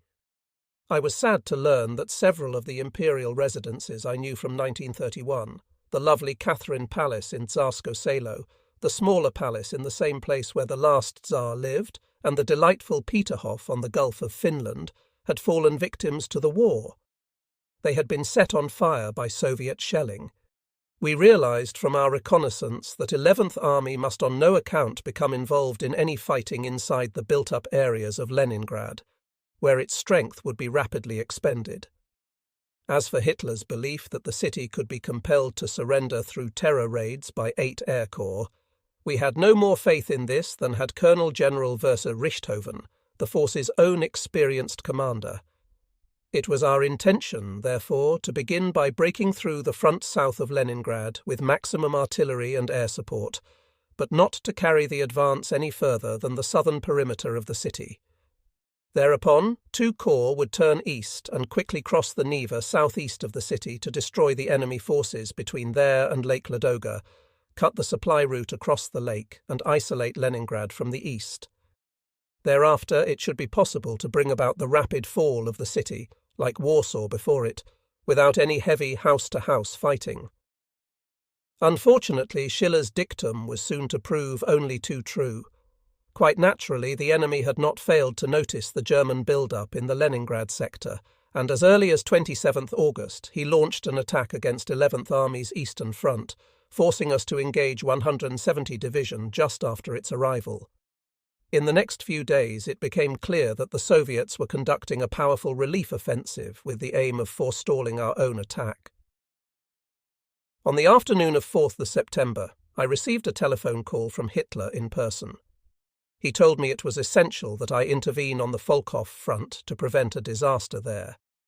I was to assume command myself and restore the situation by offensive action. That very day, the enemy had effected a deep breakthrough over a wide stretch of 18th Army's slender front south of Lake Ladoga. Obviously, it was somewhat embarrassing for us to relieve 18th Army of command in its own sector just when a serious crisis had developed there. The headquarters staff had, quite understandably, been none too pleased to see us entrusted with so much as the attack on Leningrad. Even in the face of this open slight, however, it did everything possible to lighten our task in the absence of our own Q branch. Instead of the projected attack on Leningrad, a battle now developed south of Lake Ladoga. The enemy had succeeded in overrunning a 5-mile stretch of 18th Army's front north of the railway line from Leningrad to the east, and in penetrating some 8 miles to a point above Mugar, through which the line passed. The first problem was to halt the enemy with what forces 11th Army had available. At the cost of some hard fighting, it was possible to do this in the next few days, and after assembling the rest of its divisions, which had arrived in the meantime, 11th Army was able to start its decisive counterattack. This was launched from the 2 still intact flanks in order to cut off the enemy spearhead at its root. The drive from the south was performed by 30 corps, comprising 24, 132 and 170 infantry divisions, and 3 mountain division. From the north came 26 corps, the formation originally responsible here, with 121 infantry division, 5 mountain division, and 28 light division under command. By 21st September, after heavy fighting, the enemy bulge had been tied off. In the next few days, vigorous attacks by fresh enemy forces from the east were beaten off as they tried to relieve the encircled enemy spearheads. A similar attempt by the Leningrad Army, attacking with 8 divisions across the Neva and from the front south of Leningrad, was equally unsuccessful. At the same time, however, we had to dispose of the strong enemy forces still trapped between Gaitolovo and Muga. As usual, despite the hopelessness of his position and the utter futility, even from the viewpoint of operations as a whole, of continuing the struggle, the enemy had no thought of giving in. On the contrary, he tried again and again to break out of the pocket. As the entire area was thickly wooded, we, incidentally, would never have attempted such a breakthrough in country of this sort. Any attempt on our part to get our infantry to grips with the enemy would have caused us excessive losses. Consequently, 11th Army brought over the greatest possible concentration of artillery from the Leningrad front in order to subject the pocket to a round-the-clock bombardment. In the space of only a few days, this shelling, supplemented by repeated attacks by the Luftwaffe, had turned the forest area into a pock-marked wilderness, relieved only by the stumps of what had recently been giant trees. The captured diary of a Soviet regimental commander later gave us some idea of what effect we had achieved. It also showed just how ruthless the commissars had been in forcing the troops in the pocket to prolong their resistance. By these methods, we were able to end the fighting in the pocket by 2nd October. The enemy, 2nd Shock Army, had thrown no fewer than 16 rifle divisions, 9 rifle brigades and 5 armoured brigades into the battle, and, out of these, 7 rifle divisions, 6 rifle brigades and 4 armoured brigades met their fate in the pocket. The remainder suffered extremely heavy losses in their fruitless attempts to batter a way through to the beleaguered force. 12,000 prisoners were taken, and over 300 guns, 500 mortars and 244 tanks were either captured or destroyed. The enemy's losses in dead many times exceeded the number of prisoners. While the task of restoring the position on 18th Army's eastern front was thereby fulfilled, our own division's casualties had also been heavy, and a considerable amount of the ammunition intended for the attack on Leningrad had been used up. In view of this, there could be no question of immediately going over to the offensive. Nonetheless, Hitler was at first unwilling to give up the idea of taking Leningrad, although he was not prepared to set more limited objectives. This, of course, would still not have achieved our object, which was to iron out the position on the Leningrad front once and for all, and 11th Army duly insisted that it could not undertake an operation against the city without an adequate rest and refit, let alone with insufficient forces. While these discussions dragged on and one plan superseded another, October passed by. It was more than frustrating to be stuck up here in the north when our offensive in the south of the front appeared to be petering out in the Caucasus and at the gates of Stalingrad. Not surprisingly, my ADC, Lieutenant Specht, once again felt the dissatisfaction which inevitably besets a young officer on a higher formation staff when there is nothing vital to occupy him. Peppo began tugging at the bit, and I, knowing how he felt, could not bring myself to deny him his wish. I sent him off to 170 Division, which was in action on the Neva, and in whose ranks he had already fought for a time in the Crimea. The poor lad crashed in a Fieseler Storch while on his way to join his regiment, and we buried him on 25th of October. His death was a sad blow to everyone, most of all to myself. Never again should we hear his clear voice and gay laugh. How I would miss this young comrade who had filled our many hours together with his merriment and been my companion on so many strenuous and dangerous trips, never once losing his brightness, self-confidence or drive. After my good comrade Nagel, he was the second of my immediate associates to be snatched away from us by the war in the East. Just before Specht's burial, I had to fly to the Supreme Headquarters to receive my Field Marshal's baton. What a thrill it would have given him to have gone with me. As had always been the case with me to date, Hitler went out of his way to be affable and spoke with warm appreciation of the way the troops of 11th Army had acquitted themselves in the Battle of Lake Ladoga. I took this opportunity to impress my views on him regarding the excessive demands being imposed on our infantry. With such high losses as we were bound to have in the East when fighting an enemy as tough as the Russians, it was vitally important that the infantry regiments should always be brought back up to strength with the minimum possible delay. But when replacements never arrived on time, and none had ever done so since the Russian campaign began, the infantry had to go into action far below their proper strength, with the inevitable result that the fighting troops became more and more worn down as time went on. Now we were aware that the Luftwaffe, on instructions from Hitler, was in the process of setting up 22 so-called Luftwaffe field divisions, for which it was able to spare 170,000 men. There was nothing surprising in this. Goering had always done things on an extravagant scale in his own domain, not only where funds and installations were concerned, but also in regard to manpower. In the same vein, the Luftwaffe had been established to take on operational commitments for which, as had since turned out, it was unable to find sufficient numbers either of air crews or machines. This is not the place to inquire why things should have been allowed to come to such a pass.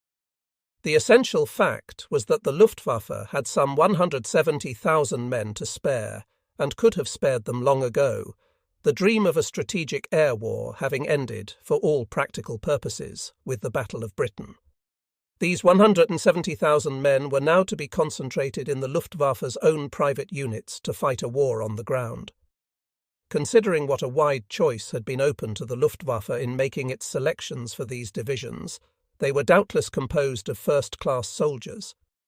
Had they been drafted to army divisions as replacements in autumn 1941 to maintain the latter at their full fighting strength, the German army might well have been saved most of the emergencies of the winter of 1941-42.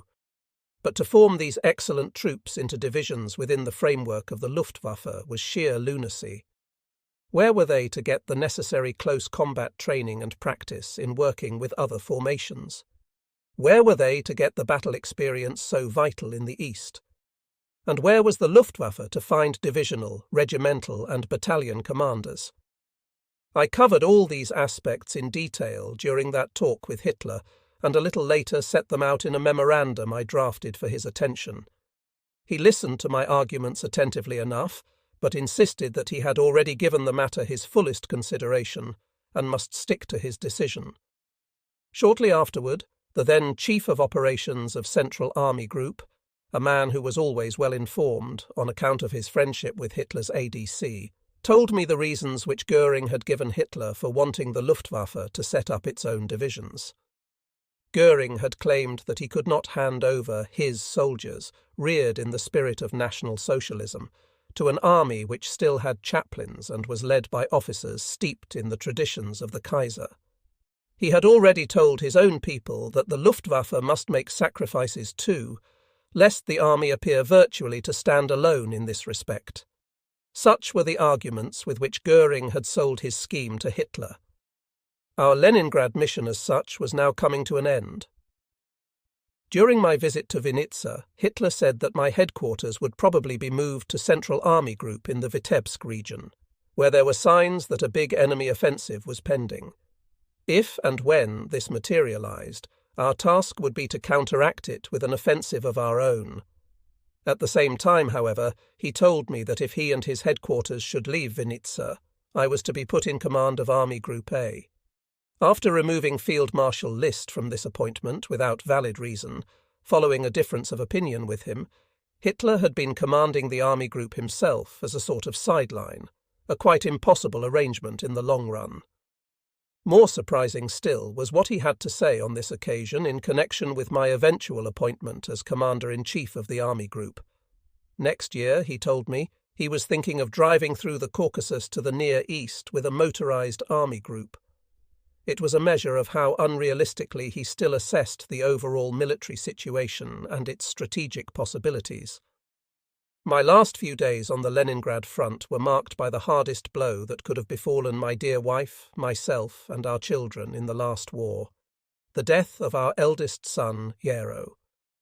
He fell for our beloved Germany on 29th October as a second lieutenant in the 51 Panzer Grenadier Regiment of my old 18 Division.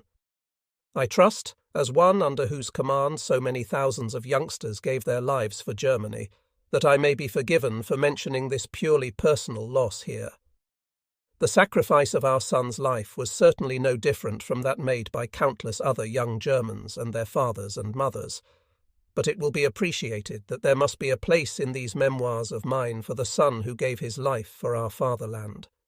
He shall stand here for all the others who trod the same road as he did, whose sacrifice was the same as his sacrifice, and who live on in the hearts of their dear ones just as our beloved son lives on in ours.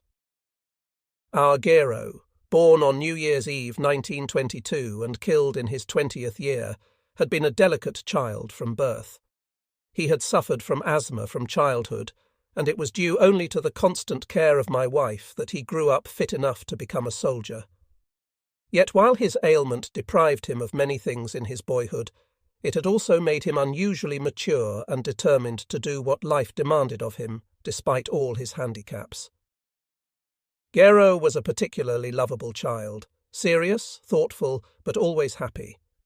After taking his final school examination at the Ritter Academy in Liegnitz in 1940, he expressed the wish to become a soldier and to join my own arm, the infantry, known in Germany as the Queen of the Battlefield, because it has from time immemorial borne the brunt of the fighting.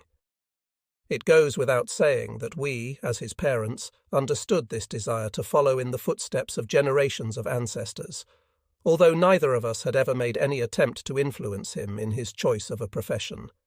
It was simply in his blood to become a regular officer, to be a trainer of German youth, and to be at its head in times of stress. So, having passed his school examinations, he joined 51 Panzer Grenadier Regiment in Liegnitz and went through the 1941 summer campaign in Russia as a private soldier. He was promoted corporal and won the Iron Cross for going back again with other volunteers to pick up a comrade wounded on patrol. In autumn 1941 he was sent home to the officers' school, and in spring 1942 he received his commission.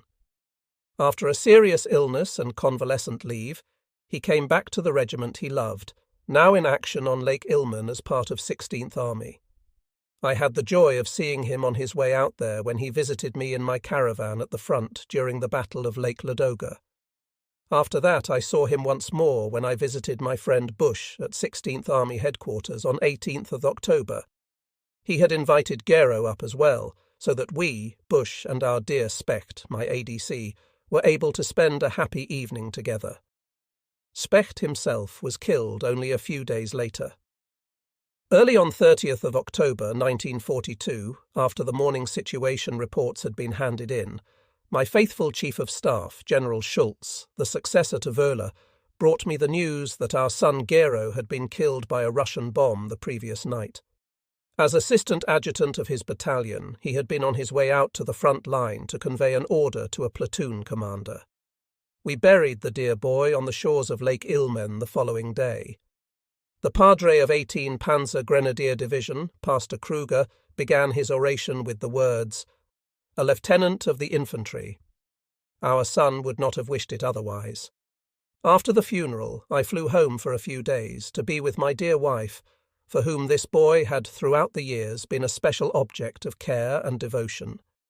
He had given us nothing but joy, for all the anxiety he had caused us by the ailment he had fought so bravely. We laid his soul in God's hands. Gero Erich Sylvester von Manstein, as so many other young Germans, fell in action like the brave soldier he was. The officer's calling was his mission in life, and he fulfilled it with a maturity rare in one so young. If one can speak of a young aristocrat in this sense, then he was one indeed. Not merely in outward appearance, he was tall, slim, and fine-limbed, with long, noble features, but most of all in character and outlook. There was not a single flaw in this boy's make-up. Modest, kind, ever eager to help others, at once serious-minded and cheerful, he had no thought for himself, but knew only comradeship and charity. His mind and spirit were perpetually open to all that is fine and good. It was his heritage to come of a long line of soldiers, but by the very fact of being an ardent German soldier, he was at once a gentleman in the truest sense of the word, a gentleman and a Christian. Whilst I was in Liegnitz after Gero's burial, 11th Army headquarters was moved from Leningrad to Central Army Group's sector in the area of Vitebsk. There is nothing of importance to tell regarding the few weeks it spent there. Before any steps could be taken to use us in counteracting the anticipated offensive, events in the south of the Eastern Front led to our being given a new role.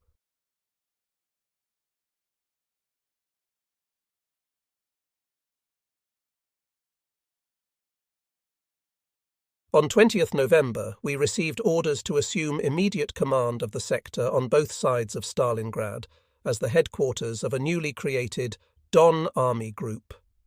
I had just been on a trip to the front to visit VD Chevalery's Corps with my Chief of Operations, Colonel Boos, and had been delayed by the explosion of a mine under our train.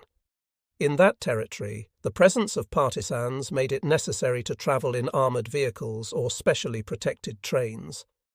Because the weather was too bad for flying, we had to leave Vitebsk by rail on 21st November and were once again held up by a mine attack. We reached HQ Army Group B, which was still responsible for our future sector, on 24th November, my 55th birthday. What we learnt here about the situation of 6th Army and the adjacent fronts of 4th Panzer Army and 3rd and 4th Romanian Armies will be dealt with in the chapter on Stalingrad. My appointment as commander of Don Army Group brought me for the first time under Hitler's direct orders as Supreme Commander of the Armed Forces, Wehrmacht, and the Army here. Only now did I find myself in a position to see how he tried to fulfill the duties of a supreme war leader besides those of a head of state, for hitherto I had felt his influence on military decisions at best indirectly and from afar. Because of the strict secrecy surrounding all matters of an operational nature, I had been unable to form any valid opinion of my own. During the campaign in Poland, we had been unaware of any interference by Hitler in the leadership of the army. On his 2 visits to Versa Rundstedt's army group, he had listened sympathetically to our interpretations of the situation and agreed to our intentions without making any attempt to intervene. As for the plan for the occupation of Norway, no outsider had known anything whatever about it. Hitler's attitude regarding the offensive in the West has already been discussed in detail. It was certainly both deplorable and alarming that he should have completely passed over OKH in this matter, yet it had to be conceded that his view that the solution must be an offensive one was fundamentally correct from the military point of view, even if the same could not be said of his original timing. Admittedly, he had laid down the outline of a plan which, as has already been pointed out, could hardly have produced a complete solution. At that stage, he had probably not thought it possible to attain results on the scale ultimately achieved.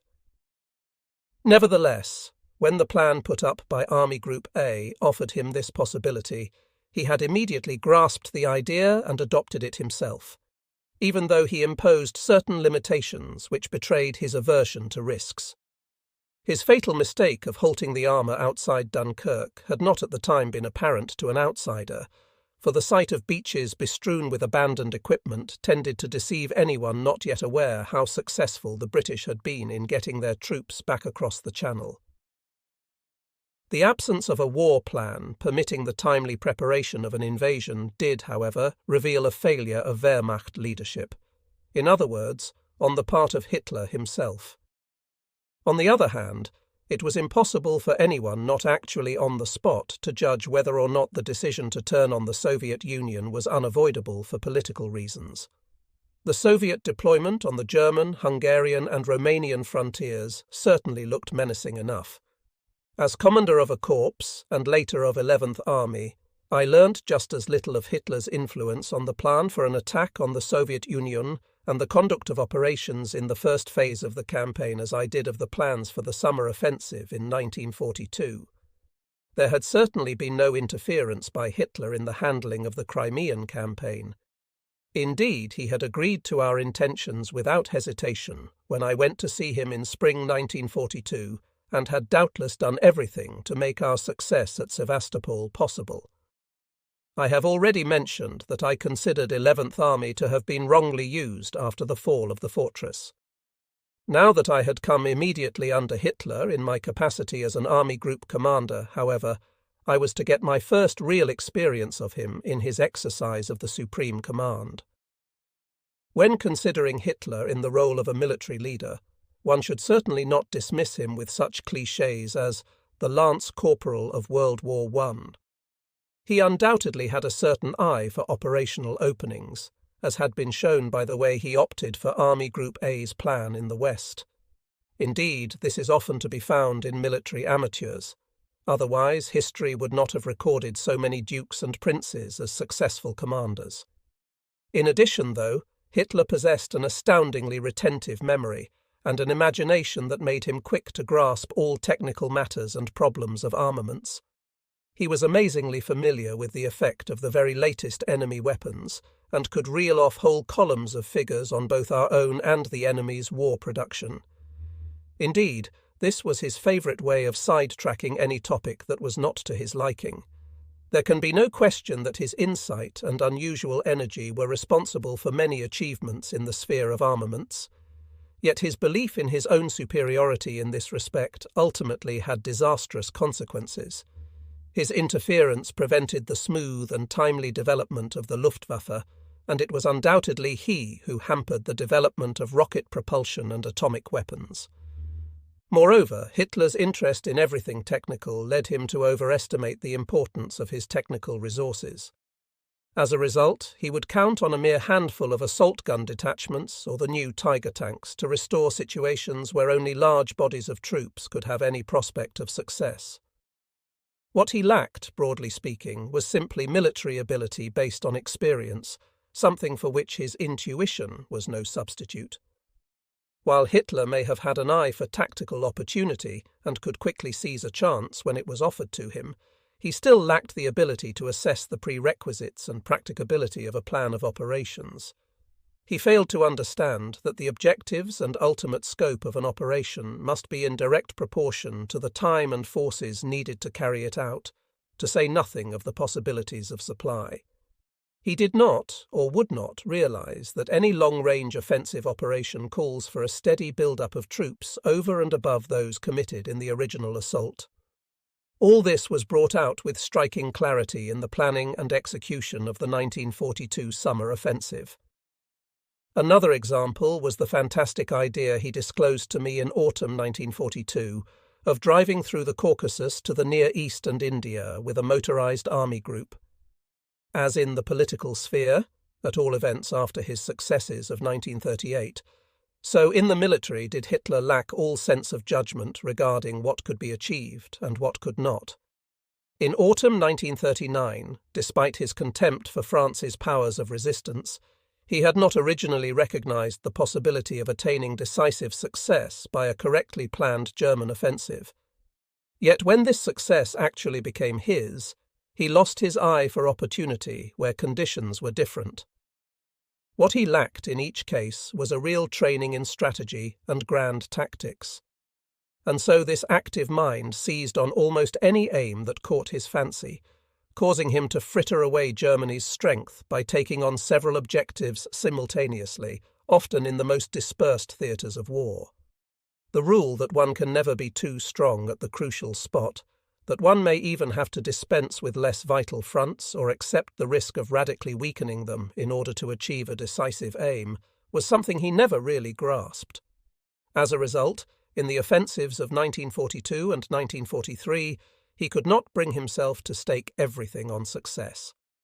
Neither was he able or willing to see what action would be necessary to compensate for the unfavourable turn which events then took. As for Hitler's strategic aims, at least in the conflict with the Soviet Union, these were to a very great extent conditioned by political considerations and the needs of the German war economy. This has already been indicated in the introductory remarks on the Russian campaign and will emerge again in connection with the defensive battles of the years 1943-4. Now, questions of a political and economic nature are undoubtedly of great importance when it comes to fixing strategic aims. What Hitler overlooked was that the achievement and, most important of all, the retention of a territorial objective presupposes the defeat of the enemy's armed forces. So long as this military issue is undecided, and this may be seen from the struggle against the Soviet Union, the attainment of territorial aims in the form of economically valuable areas remains problematical, and their long-term retention a sheer impossibility. The day had yet to come when one could wreak such havoc on the enemy's armament centres or transport system with raiding aircraft or guided missiles that he was rendered incapable of continuing the fight. While strategy must unquestionably be an instrument in the hands of the political leadership, the latter must not disregard, as did Hitler to a great extent when fixing operational objectives, the fact that the strategic aim of any war is to smash the military defensive power of the enemy. Only when victory has been secured is the way open to the realization of political and economic aims. This brings me to the factor which probably did more than anything else to determine the character of Hitler's leadership, his overestimation of the power of the will.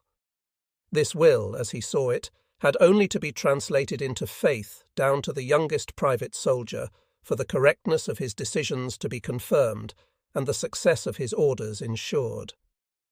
Obviously, a strong will in a supreme commander is one of the essential prerequisites of victory. Many a battle has been lost, and many a success thrown away because the supreme leader's will failed at the critical moment. The will for victory which gives a commander the strength to see a grave crisis through is something very different from Hitler's will, which in the last analysis stemmed from a belief in his own mission. Such a belief inevitably makes a man impervious to reason and leads him to think that his own will can operate even beyond the limits of hard reality, whether these consist in the presence of far superior enemy forces, in the conditions of space and time, or merely in the fact that the enemy also happens to have a will of his own. Generally speaking, Hitler had little inclination to relate his own calculations to the probable intentions of the enemy, since he was convinced that his will would always triumph in the end.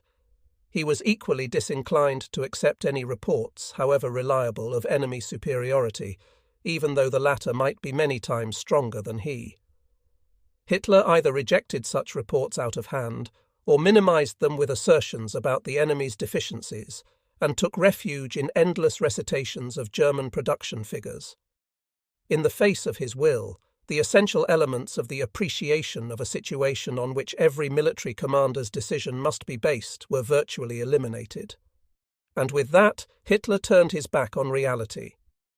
The only remarkable feature was that this overestimation of his own willpower, this disregard for the enemy's resources and possible intentions, was not matched by a corresponding boldness of decision.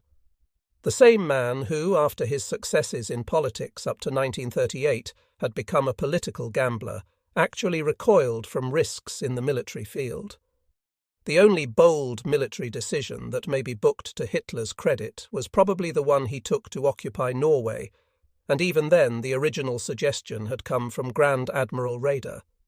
Even here, as soon as a crisis cropped up at Narvik, Hitler was on the point of ordering the evacuation of the city and thereby of sacrificing the fundamental aim of the entire operation, which was to keep the iron ore routes open. During the execution of the Western Campaign, too, as we have seen earlier, Hitler showed a certain aversion to taking military risks. The decision to attack the Soviet Union was, in the last analysis, the inevitable outcome of cancelling the invasion of Britain, which Hitler had likewise found too risky. During the Russian campaign, Hitler's fear of risk manifested itself in two ways. One, as will be shown later, was his refusal to accept that elasticity of operations which, in the conditions obtaining from 1943 onwards, could be achieved only by a voluntary, if temporary, surrender of conquered territory. The second was his fear to denude secondary fronts or subsidiary theatres in favour of the spot where the main decision had to fall, even when a failure to do so was palpably dangerous. There are three possible reasons why Hitler evaded these risks in the military field. First, he may secretly have felt that he lacked the military ability to cope with them. This being so, he was even less likely to credit his generals with having it.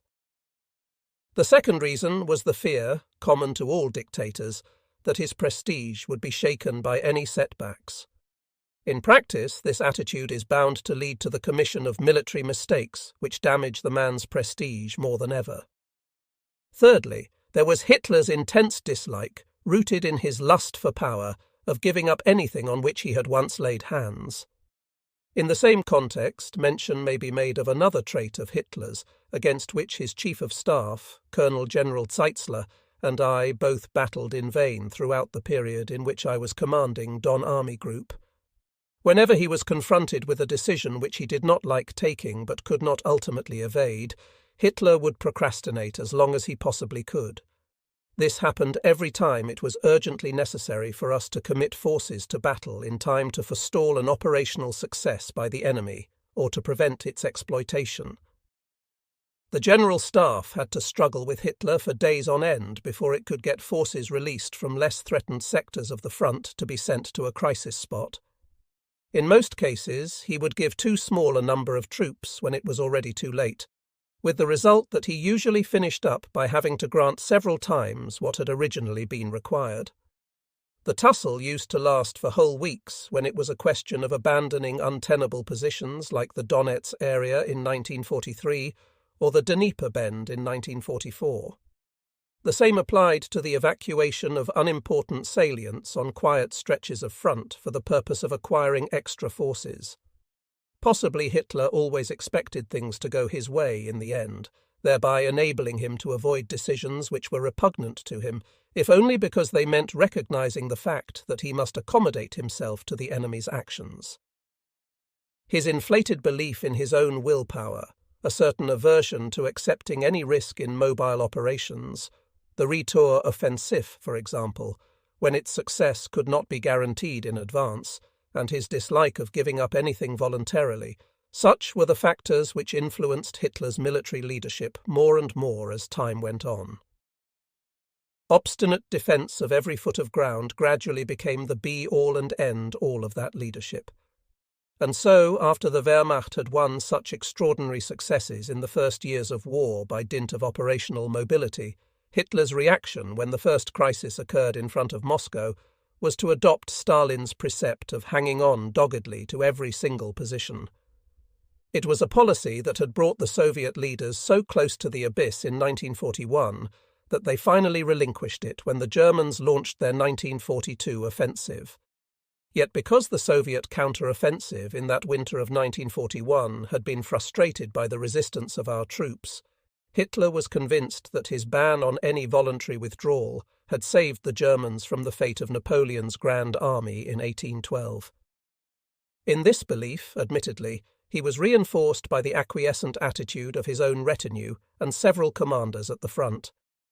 When, therefore, a fresh crisis arose in autumn 1942 after the German offensive had become bogged down outside Stalingrad and in the Caucasus, Hitler again thought the arcanum of success lay in clinging at all costs to what he already possessed.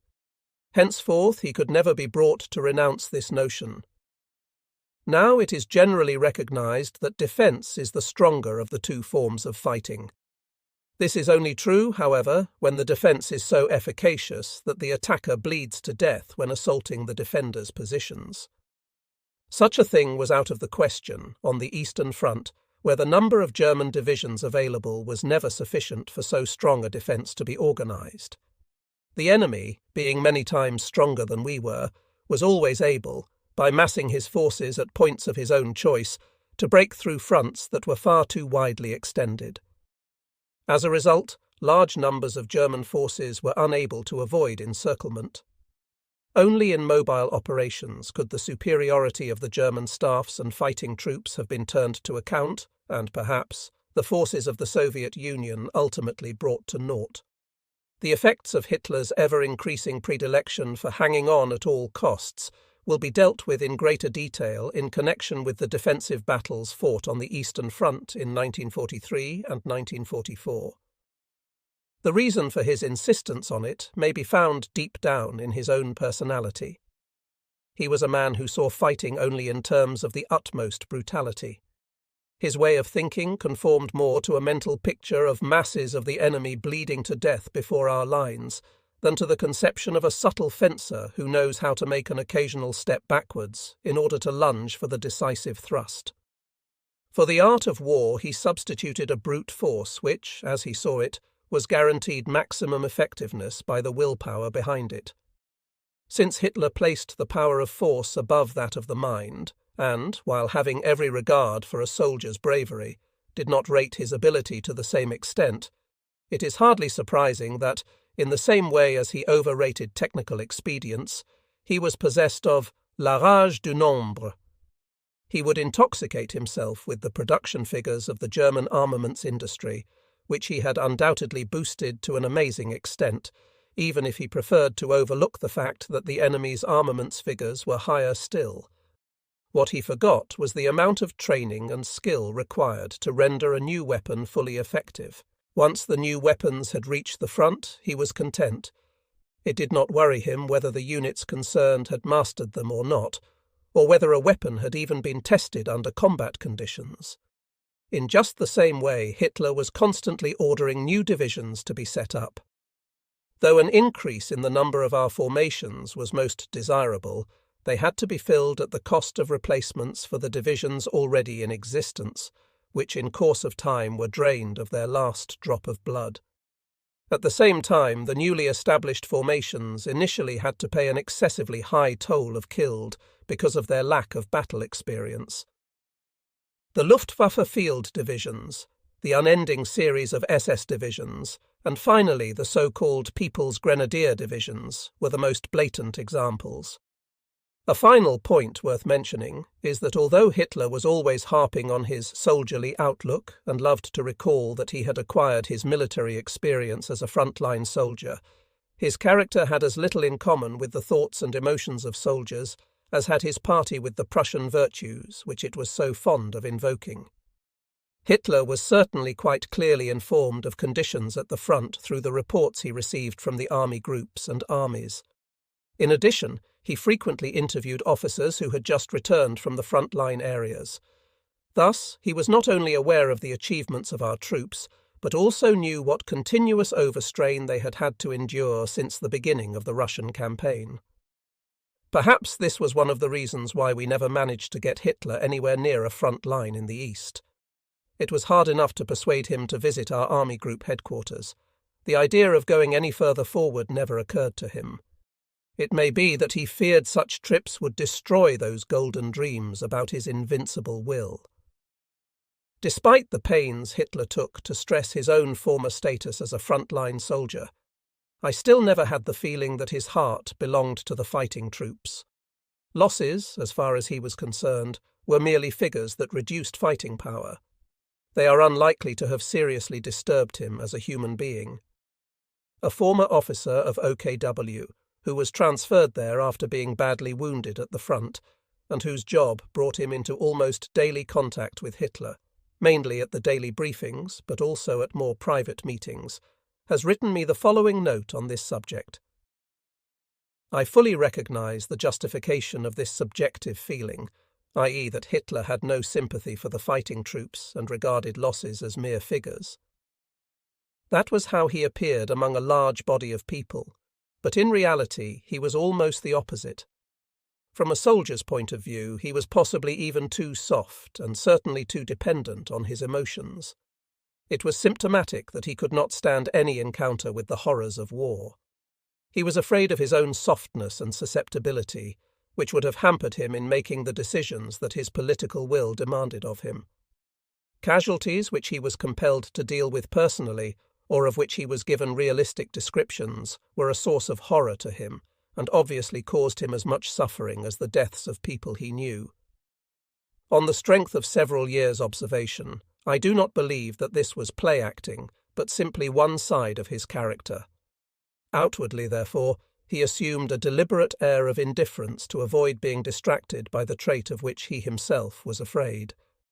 This is also the more deep-seated reason why he did not go to the front or visit any of the bombed cities. It was quite certainly not due to any lack of personal courage, but to the fear of being horrified by what he would see.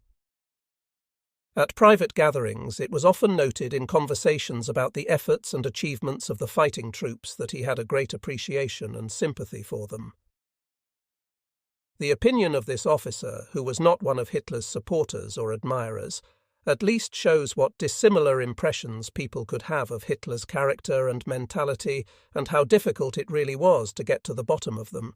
If, as is maintained above, Hitler actually was soft-hearted, how can one explain the brutal cruelty which became increasingly typical of his regime as time went on? Author. In one respect, however, Hitler's outlook was entirely soldier-like in the matter of war decorations. With these, his first and foremost aim was to honour the brave among the fighting men, and the regulations he issued regarding the award of the Iron Cross at the beginning of the campaign were a model of their kind. This decoration, he decided, should be conferred only for deeds of bravery and outstanding leadership, which meant that, as far as the latter category was concerned, it could be won only by formation commanders and their senior staff officers. Unfortunately, many of those responsible for awarding the decoration failed all along to observe this lucid and admirable ruling, partly, it must be admitted, as a result of the delay in creating a cross for meritorious war service, the Kriegsverdienstkreuz, which was intended for those who, though employed on duties rendering them ineligible for the Iron Cross, still deserved distinction. With Hitler, it was always harder to secure a Knight's Cross for a deserving general than for an officer or man at the front. As for the retrospective tendency to deride the many different badges and insignia that Hitler created in the course of the war, people should merely bear in mind what feats our soldiers accomplished during the many long years of its duration. Badges like the Close Combat Clasp, the Nahkampfspange, and the 11th Army Crimean Shield were at all events worn with pride. Besides, the number of medal ribbons worn by soldiers on the other side shows that the question of war decorations is not to be dismissed with a lot of silly talk about tin gongs. The deficiencies I have just described were bound to detract considerably from Hitler's fitness to play the self-appointed role of the supreme military leader. They could still have been counterbalanced, however, if only he had been prepared to take advice from, and place genuine confidence in, an experienced and jointly responsible Chief of the General Staff. He did, after all, possess a number of the qualities indispensable to a supreme commander: a strong will, nerves that would stand up to the most serious crises, an undeniably keen brain and, as I said before, a certain talent in the operational field combined with an ability to recognize possibilities of a technical nature. If only he could have seen his way to compensate for his lack of training and experience in the military sphere, particularly as regards strategy and grand tactics, by utilizing the skill of his chief of staff, quite an efficient military leadership might have emerged despite all the shortcomings mentioned above. But this was precisely what Hitler would not accept. Just as he considered the power of his will to be in every way decisive, so had his political successes, and indeed the military victories early in the war, which he regarded as his own personal achievement, caused him to lose all sense of proportion in assessing his own capabilities. To him, the acceptance of advice from a jointly responsible chief of staff would not have meant supplementing his own will, but submitting it to that of another. Added to this was the fact that he was imbued by origin and background with an insuperable mistrust of the military leaders, whose code and way of thinking were alien to him. Thus he was not prepared to see a really responsible military adviser alongside himself. He wanted to be another Napoleon, who had only tolerated men under him who would obediently carry out his will. Unfortunately, he had neither Napoleon's military training nor his military genius. I have already shown in the chapter dealing with the plan for the invasion of Britain that Hitler had so organized the Supreme Command that no one was vested with the authority to advise him on grand strategy or to draft a war plan. The operations staff, Wehrmachtführungsstab of OKW, which was theoretically qualified to discharge such a task, in practice merely played the role of a military secretariat. Its only raison d'être was to translate Hitler's ideas and instructions into the terminology of military orders. But there was even worse to come. Hitler's designation of Norway as an OKW theatre of operations, in which OKH had no authority, was only the first step in the disruption of land operations. In due course, all the other theatres were gradually turned over to OKW. Finally, only the eastern one remained as an OKH responsibility, and even then it had Hitler at its head. Hence, the Chief of Staff of the army was left with just as little influence on the other theatres of war as were the commanders-in-chief of the two other services in matters of grand strategy. He had no say whatever in the overall distribution of the army's forces, and often did not even know for certain what troops and material were being sent to the various theatres. In the circumstances, it was inevitable that the OKW operations staff and the general staff of the army should clash. Indeed, Hitler probably created clashes deliberately in order that he alone should at all times have the decisive say. Naturally, such faulty organization of the supreme military leadership was bound to contribute decisively to its breakdown. Another consequence of Hitler's overestimation of his willpower and military ability was that he attempted more and more to interfere by separate orders of his own in the running of subordinate formations. It has always been the special forte of German military leadership that it relies on commanders at all levels to show initiative and willingness to accept responsibility, and does everything in its power to promote such qualities. That is why, as a matter of principle, the directives of higher commands and the orders of medium and lower commands always contained so-called assignments for subordinate formations. The detailed execution of these assignments was the business of the subordinate commanders concerned. This system of handling orders was largely the reason for the successes scored by the German army over its opponents, whose own orders generally governed the actions of subordinate commanders down to the very last detail. Only when there was no other possible alternative left did anyone on our side encroach upon the authority of a subordinate formation headquarters by specifically laying down the action it should take. Hitler, on the other hand, thought he could see things much better from behind his desk than the commanders at the front. He ignored the fact that much of what was marked on his far too detailed situation maps was obviously out of date. From that distance, moreover, he could not possibly judge what was the proper and necessary action to take on the spot. He had grown increasingly accustomed to interfering in the running of the army groups, armies, and lower formations by issuing special orders which were not his concern at all. While I had hitherto been spared such interference in my own sphere of command, I was forewarned of it by what Field Marshal Versos Klug had to tell me when I met him on a railway station on my way from Vitebsk to Rostov. At Central Army Group, he said, he had to consult Hitler before any operation involving forces of a battalion or more could be mounted. Even if I personally did not experience such intolerable interference later on, there were still to be quite enough clashes with the Supreme Command as a result of Hitler's meddling. In contrast to his passion for individual orders, which were usually nothing but a hindrance to command staffs and detrimental to operations, Hitler was loath to issue long-term operational directives. The more he came to regard the principle of holding on at all costs as the alpha and omega of his policy, the less prepared was he to issue long-term directives which took account of the normally foreseeable development of a strategic situation. That such methods must ultimately have placed him at a disadvantage vis-à-vis the enemy was something he refused to see. His mistrust of his subordinate commanders prevented him from giving them, in the form of long-term directives, freedom of action, which they might put to a use that was not to his liking. The effect of this, however, was to do away with the very essence of leadership.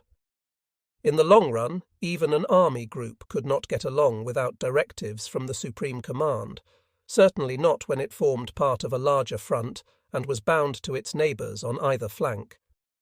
We often thought nostalgically of our days in the Crimea, when we had been able to fight in a theatre all of our own. It still remains for me to show, in as far as I can do so from personal experience, what pattern the disputes took which inevitably arose between Hitler and the army leaders as a result of his attitude to questions of military leadership. Many of the accounts on record depict him as foaming at the mouth and even taking an occasional bite at the carpet. Although he did undoubtedly lose all self-control on occasions, the only time he ever raised his voice or behaved badly when I was present was during the episode with Halder, which I have already mentioned. Hitler obviously sensed just how far he could afford to go with his interlocutor and what people he could hope to intimidate with outbursts of rage that may often have been simulated. I must say that as far as my own personal contacts with him went, he maintained appearances and kept things on a factual plane even when our views collided. On the one occasion when he did become personal, the extremely sharp retort it evoked was accepted in silence. Hitler had a masterly knack of psychologically adapting himself to the individual whom he wished to bring round to his point of view. In addition, of course, he always knew anyone's motive for coming to see him, and could thus have all his counter-arguments ready beforehand. His faculty for inspiring others with his own confidence, whether feigned or genuine, was quite remarkable. This particularly applied when officers who did not know him well came to see him from the front. In such cases, a man who had set out to tell Hitler the truth about things out there came back converted and bursting with confidence. In the various disputes I had with Hitler on operational matters in my capacity as an army group commander, what impressed me most was the incredible tenacity with which he would defend his point of view. There was almost invariably a tussle of several hours' duration before his visitor either attained his object or retired empty-handed, at best consoled with empty promises. I have known no other man who could show anything like the same staying power in a discussion of this kind. And while the maximum time involved in any dispute with a front-line commander would at worst be several hours, the Chief of Staff, General Zeitzler, often had to battle for days on end at the evening conferences in order to get Hitler to take the necessary action. Whenever one of these contests was in progress, we always used to ask Zeitzler what round they had reached. Besides, the arguments with which Hitler defended his point of view, and I include the purely military ones here, were not usually of a kind that could be dismissed out of hand. After all, in any discussion of operational intentions, one is almost always dealing with a matter whose outcome nobody can predict with absolute certainty. Nothing is certain in war when all is said and done. Whenever Hitler perceived that he was not making any impression with his opinions on strategy, he immediately produced something from the political or economic sphere.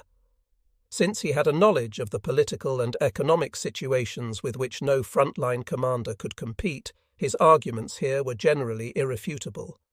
As a last resort, all one could do was to insist that if he did not agree to the proposals or demands submitted to him, things would go wrong militarily and in turn have even worse repercussions in the political and economic fields. On the other hand, Hitler frequently showed himself to be a very good listener even when he did not like what was being asked of him, and on such occasions he was quite capable of objective discussion. Naturally, no relationship of any intimacy could develop between this fanatical dictator, who thought only of his political aspirations and lived in a belief in his mission, and the military leaders. The personal element obviously did not interest Hitler in the least. To him, human beings were merely tools in the service of his political ambitions. From his own side, there sprang no bond of loyalty to the German soldier. The ever more apparent defects in Germany's military leadership, some of which arose from Hitler's character and others from the quite impossible organization of the Supreme Command outlined earlier on, naturally raised the question of whether anything could be done to bring about a change. I prefer to leave the political aspects aside here, as indeed I have done everywhere else in this book.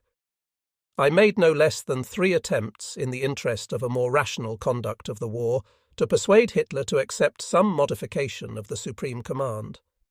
From no other quarter, as far as I know, was the inadequacy of his military leadership ever put to him quite so bluntly. I was fully alive to the fact that Hitler would never be prepared to relinquish the Supreme Command officially. As a dictator, he could not possibly have done so without suffering what for him would have been an intolerable loss of prestige. In my opinion, everything depended, therefore, on persuading Hitler, while nominally retaining the position of Supreme Commander, to leave the conduct of military operations in all theatres of war to one responsible Chief of Staff and to appoint a special Commander-in-Chief for the Eastern Theatre. These attempts of mine, which unfortunately proved unavailing, will be discussed further when I come to deal with the events of the years 1943–4. For me, they were a particularly precarious undertaking, for Hitler knew full well that I was the very man many people in the army would like to see in the position of a proper Chief of Staff, or as Commander-in-Chief in the East. It is not my intention here to go into the question of changing the leadership of the Reich by violent means, as exemplified by the events of 20th of July 1944, although I may do so one day. Within the scope of these war memoirs, it is enough to say that as one responsible for an army group in the field, I did not feel I had the right to contemplate a coup d'état in wartime, because in my own view it would have led to an immediate collapse of the front and probably to chaos inside Germany.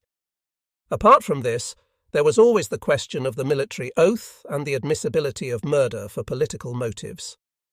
As I said at my trial, no senior military commander can for years on end expect his soldiers to lay down their lives for victory and then precipitate defeat by his own hand. In any case, it was already clear by that time that not even a coup d'état would make any difference to the Allied demand for unconditional surrender. At the time when I held a command, we had not, to my mind, reached the point where such action had to be regarded as the only possible solution. Stranger, to Sparta say, her faithful band, here lie in death, remembering her command. Never will these lines, telling of the heroism of the defenders of Thermopylae and ever after regarded as the song of praise to bravery, fidelity, and soldierly obedience, be carved in stone at Stalingrad in memory of Sixth Army's martyrdom on the Volga. Nor is any cross or cenotaph likely to be raised over the vanished traces of the German soldiers who starved, froze, and died there. Yet the memory of their indescribable suffering, their unparalleled heroism, fidelity, and devotion to duty will live on long after the victors' cries of triumph have died away, and the bereaved, the disillusioned, and the bitter at heart have fallen silent. The Battle of Stalingrad is understandably treated by the Soviets as the turning point of the war. The British ascribe similar importance to the Battle of Britain. The Americans are inclined to attribute the Allies' final success to their own entry into hostilities. In Germany, too, many people feel constrained to regard Stalingrad as the decisive battle of World War II. In point of fact, not one of these individual events should really be rated as decisive. The outcome of the war was decided by a wealth of factors, the most significant of which was probably the hopelessly inferior position in which Germany ultimately found herself vis-à-vis her opponents in consequence of Hitler's policies and strategy. Stalingrad was certainly a turning point to the extent that the wave of German offensives broke on the Volga, to recede like a breaker on the ebbing tide. But grave though the loss of Sixth Army undoubtedly was, it still need not have meant that the war in the East, and ipso facto the war as a whole, was irretrievably lost. It would still have been conceivable to force a stalemate if Germany's policies and military leadership had been adapted to such a solution. The cause of Sixth Army's destruction at Stalingrad is obviously to be found in Hitler's refusal, doubtless mainly for reasons of prestige, to give up the city voluntarily. Yet the fact that Sixth Army could ever land in such a situation at all was due to the operational errors committed beforehand by the Supreme Command in the planning and execution of the 1942 offensive, most of all with regard to its final stages. The plight in which the German southern wing found itself in the late autumn of 1942 as a result of these mistakes will be dealt with in the chapter on the winter campaign of 1942-3. All I propose to do here is to bring out the points which settled the fate of Sixth Army. Thanks to the fact that Hitler's strategic objectives were governed chiefly by the needs of his war economy, the German offensive of 1942 had split into two different directions, the Caucasus and Stalingrad. By the time the German advance came to a halt, therefore, a front had emerged, to hold which there were not enough German forces available. To make things worse, no strategic reserve existed, the Supreme Command having squandered 11th Army in every conceivable direction. Immediately it became free in the Crimea. Army Group A, with its front facing south, was located in the north of the Caucasus, between the Black Sea and the Caspian. Army Group B held a front facing east and northeast, which began on the Volga south of Stalingrad and bent back north of the city to join the Middle Don, along which it continued to a point north of Voronezh. Neither of the two army groups was strong enough to hold fronts of this length, particularly if one bore in mind that despite its heavy losses, the enemy's southern wing had been able to avoid destruction and was not really beaten at all. Apart from this, the enemy had very strong strategic reserves in his other sectors, as well as in the hinterland. Last but not least, a gap 190 miles wide yawned between the two army groups in the Kalmyk steppes, guarded only by the quite inadequate resources of one division, 16 motorized, based on Yelista. The attempt to hold this overextended front for any length of time constituted the first of the mistakes which were to plunge Sixth Army into its desperate situation at the end of November 1942. The second and even more fatal mistake was that Hitler compelled Army Group B to tie down its principal striking force, 4th Panzer and 6th Armies, in the fighting in and around Stalingrad. The job of protecting the deep northern flank of this group along the Don was left to 3rd Romanian Army, 1 Italian and 1 Hungarian Army, and, in the Voronezh sector, to the weak 2nd German Army. Hitler must have known that even behind the Don the Allied armies could not stand up to a strong Soviet attack.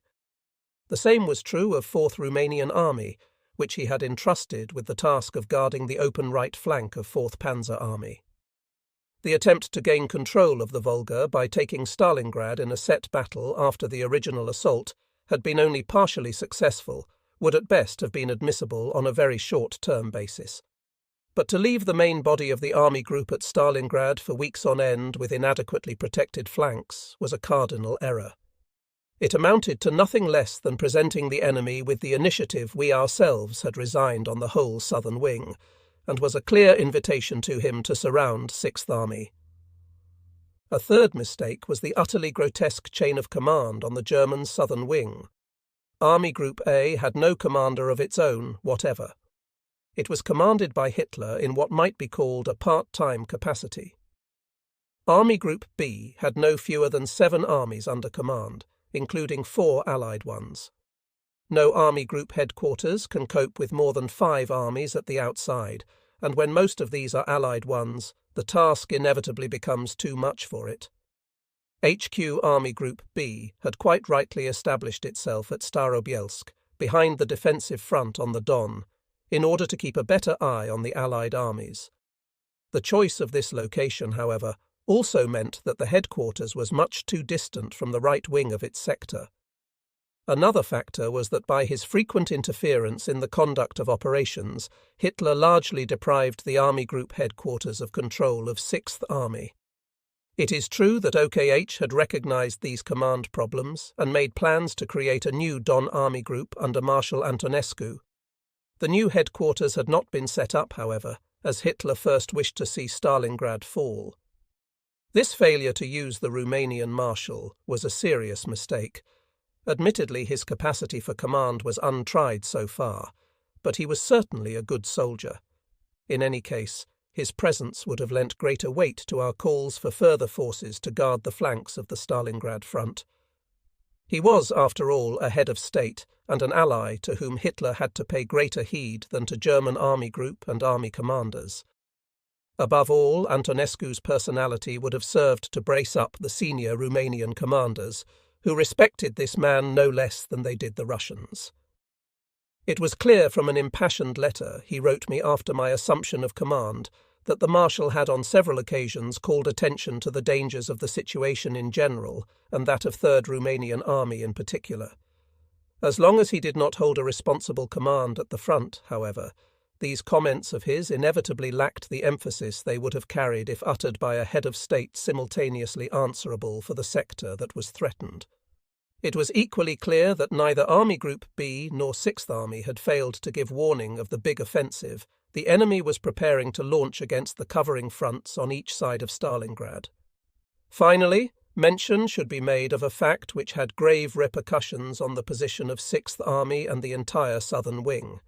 The whole of Army Group A, as well as 4th Panzer and 6th Armies, 3rd and 4th Romanian Armies and the Italian Army, were based on a single Dnieper crossing, the railway bridge at Dnipropetrovsk.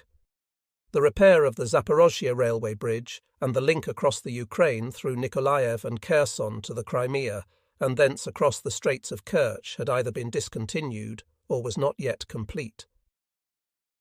The north-to-south link behind the German lines was equally unsatisfactory. When it came to bringing up fresh troops or quickly switching forces behind the front, therefore, the German Supreme Command found itself at a permanent disadvantage vis-à-vis the enemy, who had much more efficient communications at his disposal in every direction. Every commander-in-chief must run risks if he wants to succeed. The risk undertaken by the Supreme Command in the late autumn of 1942, however, should never have consisted in tying down the most hard-hitting forces of Army Group B at Stalingrad over a long period in which it was content to leave the Don front covered by such an easily destructible screen. One possible argument in the Supreme Command's favour is that it was quite unprepared for the Allied armies to break down so completely. Yet the Romanians, who were still the best of our allies, fought exactly as our experiences in the Crimea implied they would. Any illusions about the Italians' fighting capacities, of course, were inexcusable from the start.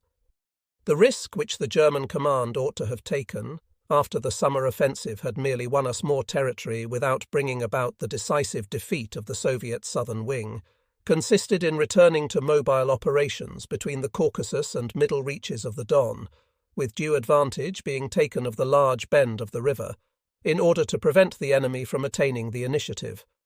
But to substitute one risk for another was not in keeping with Hitler's mentality. By failing to take appropriate action after his offensive had petered out without achieving anything definite, he paved the way to the tragedy of Stalingrad.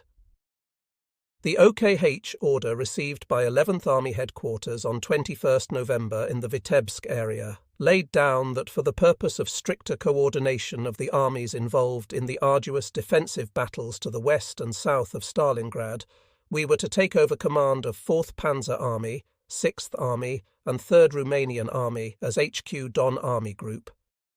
Since we lacked a Quartermaster General's branch, we were to be joined by the one already formed for Marshal Antonescu. It was headed by Colonel Fink, a General Staff officer whose soundness of character was matched only by his extraordinary talent for organising supply and transport, and who in due course mastered all the supply difficulties with which the Army Group constantly found itself confronted. The airlift to 6th Army, unfortunately, was outside his control.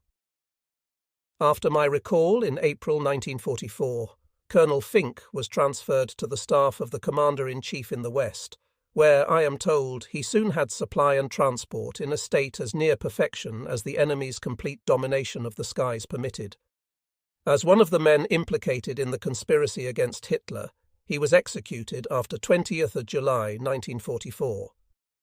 Don Army Group's task, as defined in the OKH order, was to bring the enemy attacks to a standstill and recapture the positions previously occupied by US. Initially, the only reinforcements promised us were a corps headquarters and a division which were to be moved up to Milerovo, behind the future right wing of Army Group B. It may be gathered from the wording of our task and the insignificance of the proposed reinforcements that when issuing this order, OKH still did not realize the danger of the situation around Stalingrad, although the ring had closed around 6th Army that very day. Further information was forthcoming in Vitebsk and during a train stop when I was able to talk to Field Marshal versus Kluge and his Chief of Staff, General Wöhler. From this I gathered that the enemy had broken through 3rd Romanian Army's front on the Don northwest of Stalingrad in very great strength. Between 1 and 2 Soviet tank armies were involved, in addition to a great deal of cavalry, in all some 30 formations. The same thing had happened south of Stalingrad to 4th Romanian Army, which was under command of 4th Panzer Army. Before leaving Vitebsk, therefore, I sent the Chief of the General Staff a teleprinter message pointing out that in view of the magnitude of the enemy effort, our task at Stalingrad could not be merely a matter of regaining a fortified stretch of front. What we should need to restore the situation would be forces amounting to an army in strength, none of which, if possible, should be used for a counter-offensive until their assembly was fully complete. General Zeitzler agreed with me and promised to try to let us have an armoured division and 2 or 3 infantry divisions by way of addition. I also teleprinted a request to Army Group B that 6th Army be instructed to withdraw forces quite ruthlessly from its defence fronts in order to keep its rear free at the Don crossing at Kalach. Whether this instruction was ever passed to 6th Army, I have been unable to discover. Not until we arrived at HQ Army Group B in Starobielsk on 24th of November did we obtain a clear picture of recent events and the current situation from the commander, Colonel General Baron versus Wykes, and his Chief of Staff, General Vesus Sodenstern. In the early hours of 19th November, after a tremendous artillery barrage, the enemy had broken out of his Don bridgehead at Kremenskaya and had also crossed the river further west to attack both the left wing of 6th Army, 11 Corps, and 3rd Romanian Army, 4 and 5 Romanian Corps. Simultaneously, he had launched a strong attack against 4th Panzer Army, Colonel General Hoth, south of Stalingrad, where it was intermingled with 4th Romanian Army. While the left wing of 6th Army had held firm, the enemy had been able to overrun the Romanians completely on both fronts. At each of the 2 points of penetration, strong Soviet tank forces had immediately pushed through in depth, just as we had taught them to do. By an early hour on 21st of November, they had already linked up on the Don at Kalach, where the bridge so vital for the supply of 6th Army had fallen into their hands intact. Since the forenoon of that day, therefore, the ring had been closed around 6th Army and the German and Romanian elements of 4th Panzer Army, which had been squeezed back into the pocket from the area south of Stalingrad. The encircled troops included 5 German corps, totaling 20 divisions, 2 Romanian corps, the mass of the army artillery not on the Leningrad front, and large numbers of army engineer units. Even later on, the army group was unable to obtain any exact data on the sum total of German soldiers trapped in the pocket. The returns sent in by 6th Army fluctuated between 200,000 and 270,000 men. But it must be remembered here that the stated ration strengths included not only the Romanian troops, but also many thousand indigenous volunteers, the so-called Hiwis, and prisoners of war. The most commonly quoted figure of over 300,000 is undoubtedly exaggerated. Various communication zone troops were left outside the pocket, as were part of the B echelon transport, a number of the wounded, and all ranks on leave. These residual elements, which later formed the cadres with which most of the 6th Army divisions were reconstituted, still amounted to anything between 1,500 and 3,000 men per division. If one bears in mind that the divisions of 6th Army had already fallen off in strength in November, the estimate that there were 200,000 to 220,000 men in the pocket, even allowing for the strong complement of army artillery and engineers, is probably fairly accurate. The situation on 24th November was approximately as follows. The only intact formations left to 4th Panzer Army were 16 motorized division on its southern wing, widely extended across the steppes on both sides of Yelista, and 18 Romanian division on the northern side.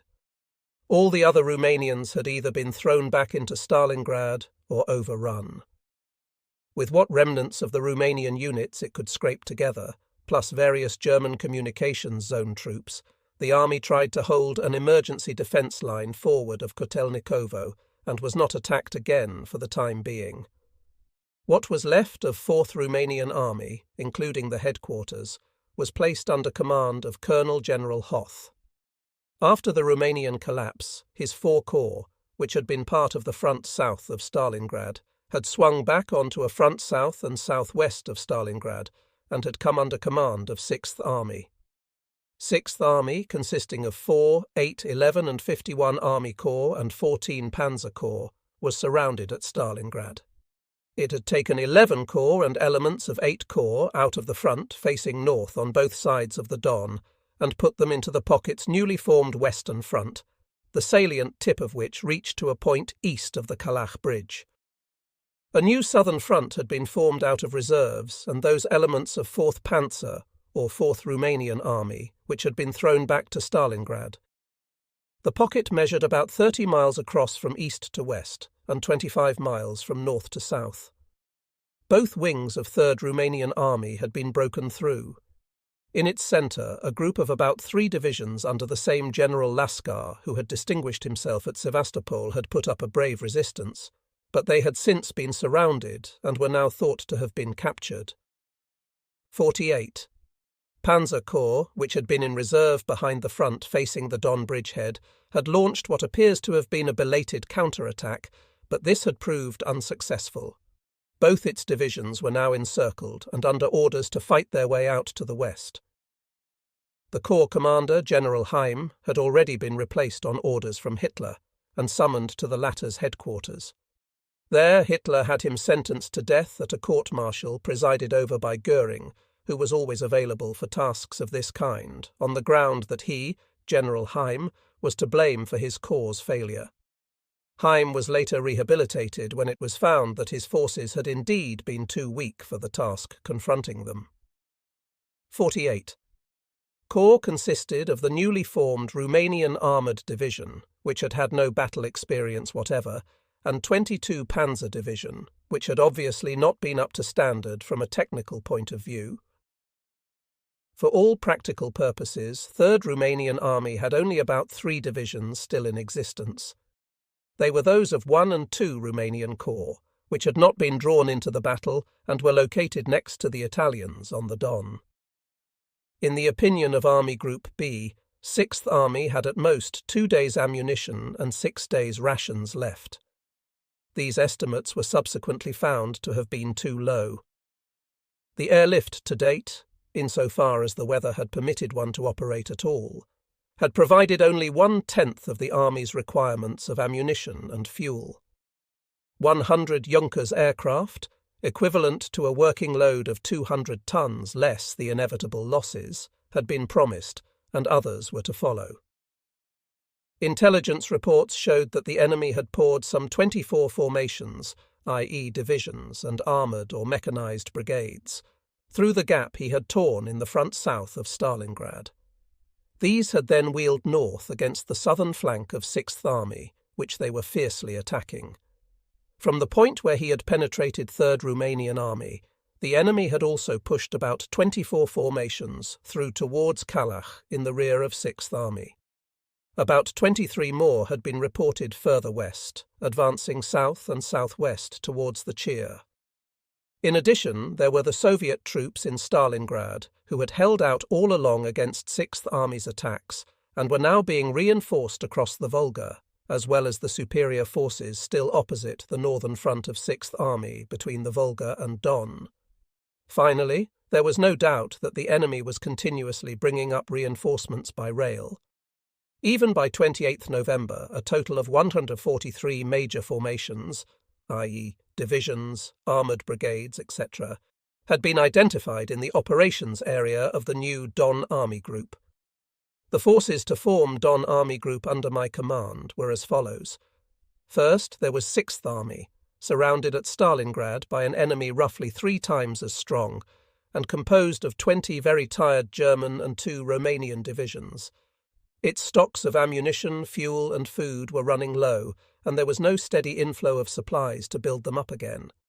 Quite apart from the fact that it was surrounded, the army enjoyed no operational freedom whatever, having received categorical orders from Hitler to hold fast to the fortress of Stalingrad. Next came the remnants of 4th Panzer Army and the 2 Romanian armies.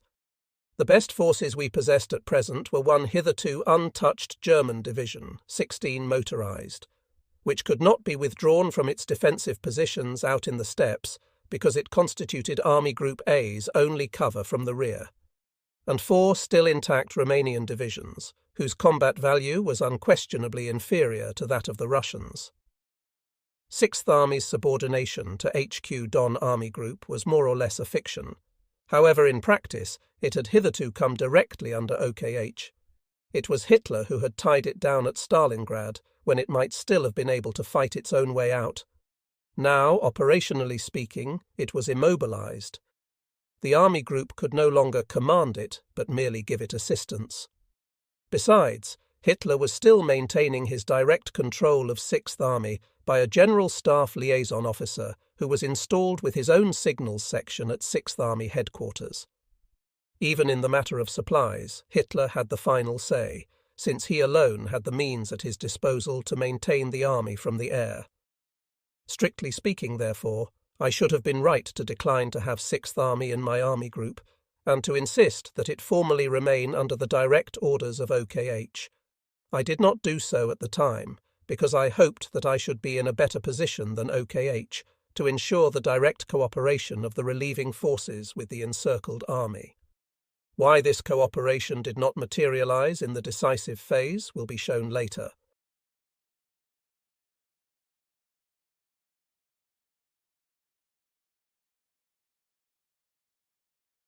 Apart from 6th Army, which being surrounded was unusable in the operational sense, all that Don Army Group found awaiting it initially were mere remnants. It was envisaged that the Army Group should receive the following new forces, to be allocated as below. Forces from Tyrol. HQ 57 Corps, 23 Panzer Division, Strong Army Artillery Army Group, a 4th Pez, Army Relief Drive on Stalingrad from south. 6 Panzer Division, recently brought up to strength. West 1 Corps HQ, 4-5 Divisions, 3rd Romanian Army, left wing. To relieve Stalingrad by advance eastwards from Upper Chir as Army Detachment Holit. At HQ Army Group B, I was shown a message which General Paulus, the commander of 6th Army, had radioed to Hitler on, to the best of my recollection, 22nd or 23rd November. It stated that he and all his corps commanders considered it absolutely imperative that the army should break out to the southwest.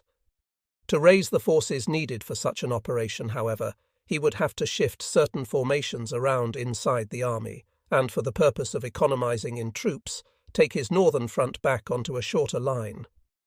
The view taken at Army Group headquarters was that even if Hitler had given immediate approval, no breakout could have started before 28th November. However, Hitler had turned the request down and forbidden any retraction of the northern front. To make his point quite clear, he had entrusted General Seydlitz with command of the whole front in question. The staff of Don Army Group had neither the time nor the opportunity to retrace past events in Sixth Army.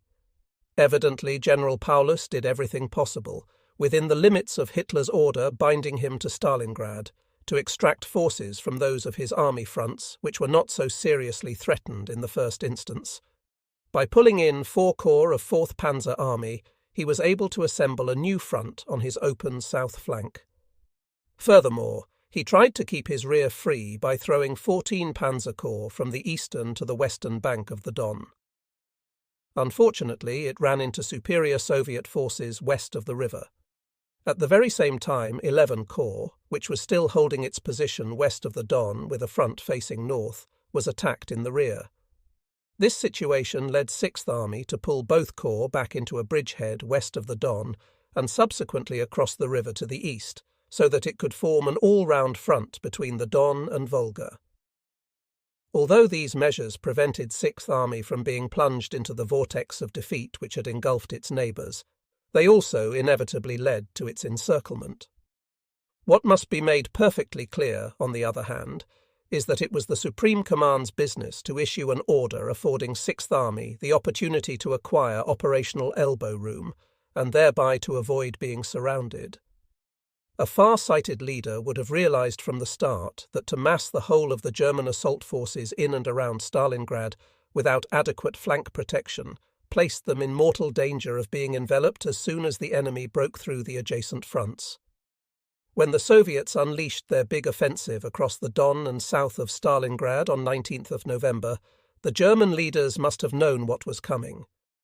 From that moment onwards, it was inadmissible to wait until the enemy had overrun the Romanians, for even if their armies had not been carved up so quickly, it would still have been necessary to use 6th Army in a mobile role in order to master the situation on the southern wing of Army Group B. By the evening of 19th November at the latest, therefore, OKH should have given 6th Army fresh orders allowing it freedom to manoeuvre. Without going into the details of the first few days of the Soviet offensive, one may safely say that the encirclement of 6th Army could only have been prevented if the latter had attempted a breakout in the very early stages, either by crossing the Don to the west or by striking southwest along the east side of the river. The onus of ordering it to do so lay with the Supreme Command. While General Paulus should certainly have taken his own decision to disengage from Stalingrad, he could hardly have done so as early as OKH, not being briefed, as the latter was, on the situation in the neighbouring army areas. By 22nd or 23rd November, when he did ask for permission to break out, the vital hour may already have been missed. The fact that it was a serious psychological error to put this request to Hitler at all is another matter.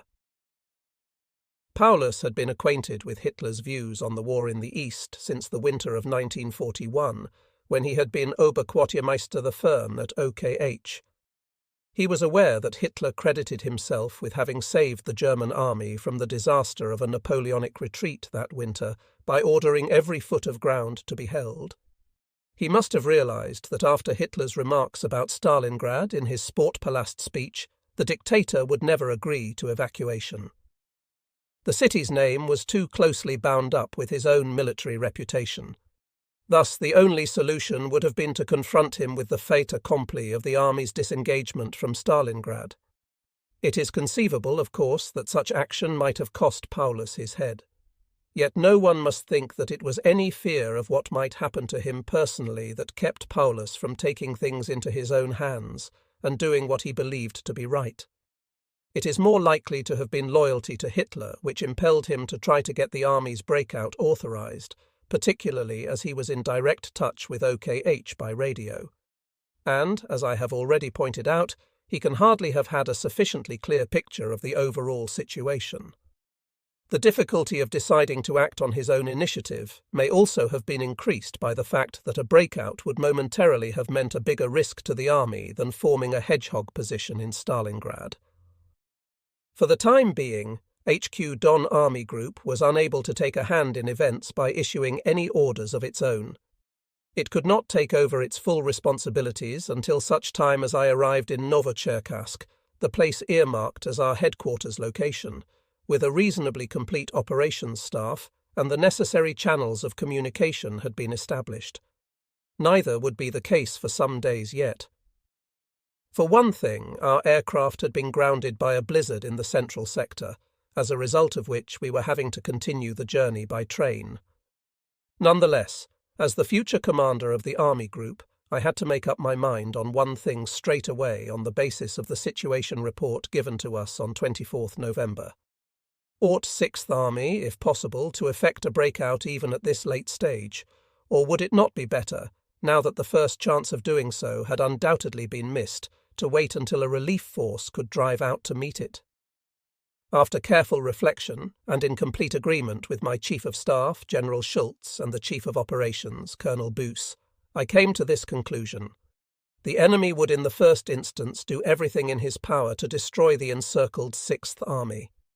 At the same time, we had to bear in mind the possibility that he would try to exploit the collapse of 3rd Romanian Army by pushing mechanized forces across the large bend of the Don towards Rostov, where he was offered the prospect of cutting off the rear communications not only of 6th and 4th Panzer armies, but also of Army Group A.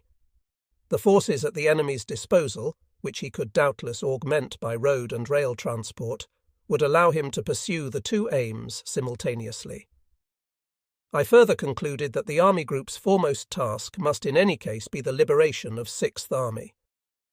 On the one hand, the fate of 200,000 German soldiers was at stake. On the other, unless the army were kept in existence and ultimately set free, there could hardly be any hope of restoring the situation on the right wing of the Eastern Front. One thing was clear. Even if we were able to raise the siege and re-establish contact, 6th Army must on no account be left at Stalingrad. The city's prestige value, as far as we were concerned, was non-existent. On the contrary, if we should succeed in getting the army out, it would be urgently needed to give the maximum possible help in stabilizing the situation on the southern wing sufficiently to bring us safely through the winter. The immediate question, however, was whether 6th Army, having once missed its real opportunity to break out, should try to do so at this particular moment. As 2 days had passed since General Paulus's request to Hitler, the attempt could not, according to Army Group B, begin before 29th or 30th November. By then the enemy would already have had more than a week in which to tighten his hold on the pocket. The army would have the choice of only 2 escape routes, and in either case the enemy would be ready for it. One possibility was to break out towards the Don crossing at Kalach, but even if the army managed to pierce the encircling ring in this direction, there would still be the Don to bar its passage.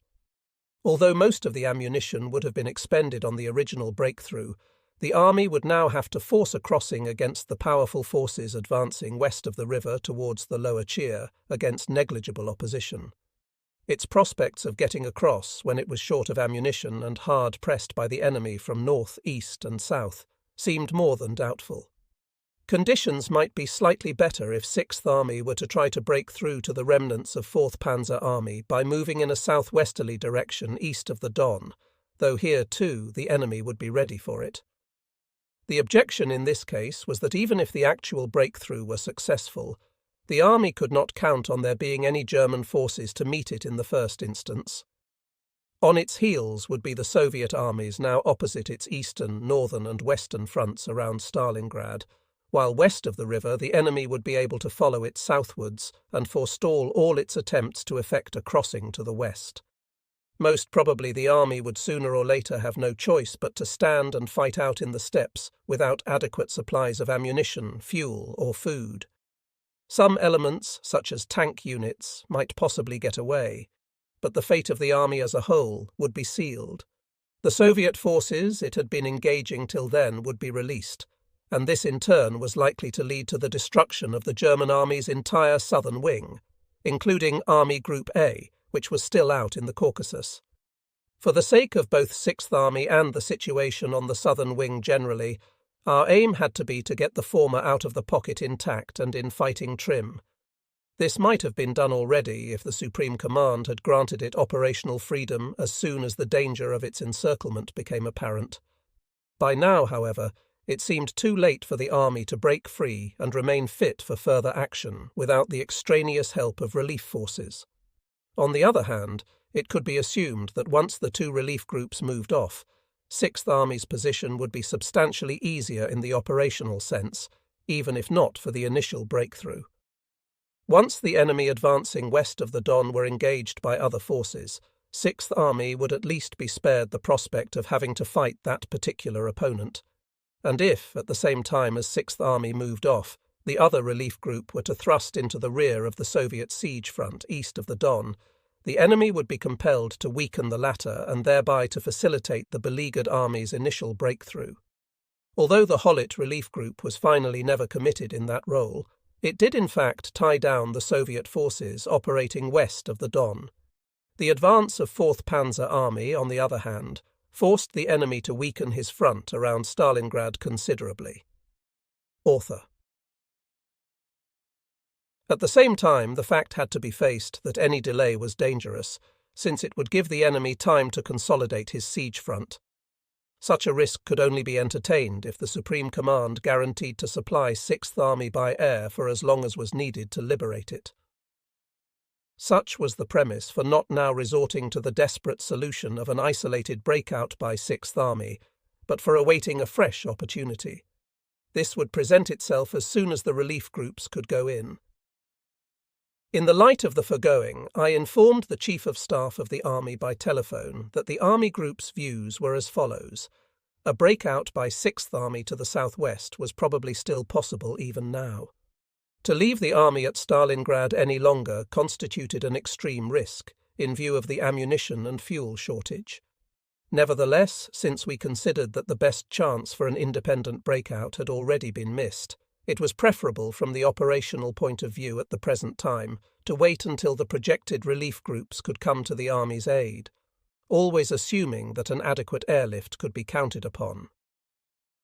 The latter factor, we emphasized, was absolutely decisive. The relief operation could be launched with the forces due to arrive at the beginning of December. To achieve real effect, however, it would require a steady flow of further reinforcements, as the enemy would also be throwing in powerful forces on his own side. An isolated breakout by Sixth Army might still become necessary if strong enemy pressure were to prevent us from deploying these new forces. An absolute prerequisite for accepting the risk of not making an immediate breakout from Stalingrad was that Sixth Army should daily receive 400 tons of supplies by air. 400 tons daily was the Army's minimum requirement of vehicle fuel and infantry and armour-piercing ammunition. After the ration stocks, etc., had been exhausted, this basic minimum rose to 550 tons. I made it perfectly clear in this conversation that unless the delivery of supplies could be guaranteed, one could not risk leaving Sixth Army in its present situation any longer, however temporarily. Anyone who witnessed the subsequent tragedy of Stalingrad, Hitler's mulish determination to hold on to the city, OKH's deliberate failure to take the very last chance offered to it, a subject on which more will be said in due course. The delays which occurred in assembling the relief group of 4th Panzer Army, and the Soviet breakthrough on the Italian front, which rendered Army Detachment Holit incapable of any action to relieve Stalingrad, will conclude that it would have been better to insist on an immediate breakout by Sixth Army. It is fair to assume that at least some elements of the besieged formation would have managed to fight their way through to the remnants of 4th Panzer Army. Certainly the tank units and probably a number of the infantry battalions too. On the other hand, it is unlikely that the army would have remained capable of operating as a formation. Things had already taken too ominous a turn by the earliest date at which a breakout could have been attempted. Yet at the same time as the extricated elements of Sixth Army might have been joining 4th Panzer Army, the entire enemy siege forces would have been released. With that, in all probability, the fate of the whole southern wing of the German forces in the east would have been sealed, including Army Group A. I would nonetheless emphasize that the latter consideration played absolutely no part in shaping our appreciation of 24th November. Far from wanting to sacrifice Sixth Army in the interest of saving the southern wing, we hoped that it would have a better chance of escape when working in conjunction with the two groups earmarked for its relief than if it tried, at this late stage, to break out on its own. My staff and I were actuated by the hope of extricating not mere military debris, but a complete army which would still be fit for further operations. It goes without saying that the name of Stalingrad and the prestige factor cut no ice with us whatever. That day, therefore, we refrained from presenting Hitler with a final demand for the breakout of Sixth Army, or from ordering it on our own responsibility. One might add here that General Paulus, faced with the dilemma of whether to obey Hitler or the headquarters of his army group, would hardly have been able to opt for the latter. For the rest, it was perfectly clear to us that even if the relief groups were able to get through to Sixth Army, the latter could not possibly be left at Stalingrad any longer. The essential thing to ensure was that it retained as much of its fighting power as possible in the meantime. It was much more likely to achieve this in the Stalingrad area, provided that it were properly supplied from the air, than if it were caught out in the steppes while trying to escape. The criterion of whether Sixth Army could be freed in this way was twofold, however. First, would the Luftwaffe be in a position to meet the army's vital needs? Secondly, could the Supreme Command furnish further relief forces? And if so, would it be prepared to do so? Both questions were clearly expressed in our message to OKH. Only Hitler, who as Commander-in-Chief of the Wehrmacht had power over all forces of the army and Luftwaffe in every theatre of war, was able to judge what the prospects were and take the appropriate decision. If the decision were an affirmative one, we should be justified in shelving the desperate measure of an isolated breakout and in leaving the army at Stalingrad. Should Hitler, however, be unwilling to commit every available man to the relief of Stalingrad while there was still time, or should he indulge, against his better judgment, in illusions about the capacities of the Luftwaffe, he would be guilty of dire irresponsibility. The same may be said of those who, as it later turned out, awakened and fortified such beliefs in him, or who would not understand that the fate of Sixth Army must have precedence over the demands of all other theatres. That Göring would commit the supreme frivolity of promising an adequate airlift, and then not even lay himself out to produce at least what he had available, was something no soldier could foresee. Neither, however, did we foresee to what extent Hitler would ignore all factual considerations in favour of his hold or bust theory. Who could suppose that he would accept the loss of a whole army for the sake of the name of Stalingrad? On the afternoon of 24th of November, we continued the journey from Starobielsk to Novocherkassk. 10 years before, I had travelled down the same line to Rostov to attend the manoeuvres of the Red Army in the Caucasus. On that earlier occasion, all sorts of interesting impressions had lain ahead of me. Today it was a mission as to the gravity of which my staff and I had no illusions. Time and again our thoughts went out to our beleaguered comrades at Stalingrad, despite the efforts of my ADC, Lieutenant Stahlberg, to divert us with good gramophone music and talk of other problems. He had joined our staff after the death of Peppo, having been brought to me by my former colleague, Treschow, whose nephew he was. Stahlberg remained my constant companion till the end of the war. Throughout those years he was a faithful assistant to me in all personal matters. On the morning of 26th of November, I broke my journey in Rostov to see General Hofe, the head of the German military mission to Romania, who had originally been designated as the German Chief of Staff of Antonescu's army group. He painted a most disagreeable picture of the state of the two Romanian armies on the Stalingrad front. Of their 22 original divisions, he told us, 9 were completely wiped out, 9 had run away and could not be sent into action for the time being, and 4 were still fit for battle. Given time, however, He hoped to form a few extra formations out of the wreckage. The antithesis to Hof's report was provided by a letter written to me by Marshal Antonescu. He had some bitter things to say about the Supreme Command, which he accused of not paying enough attention to his frequent warnings regarding the mounting danger in the Kremenskaya bridgehead opposite 3rd Romanian Army's front.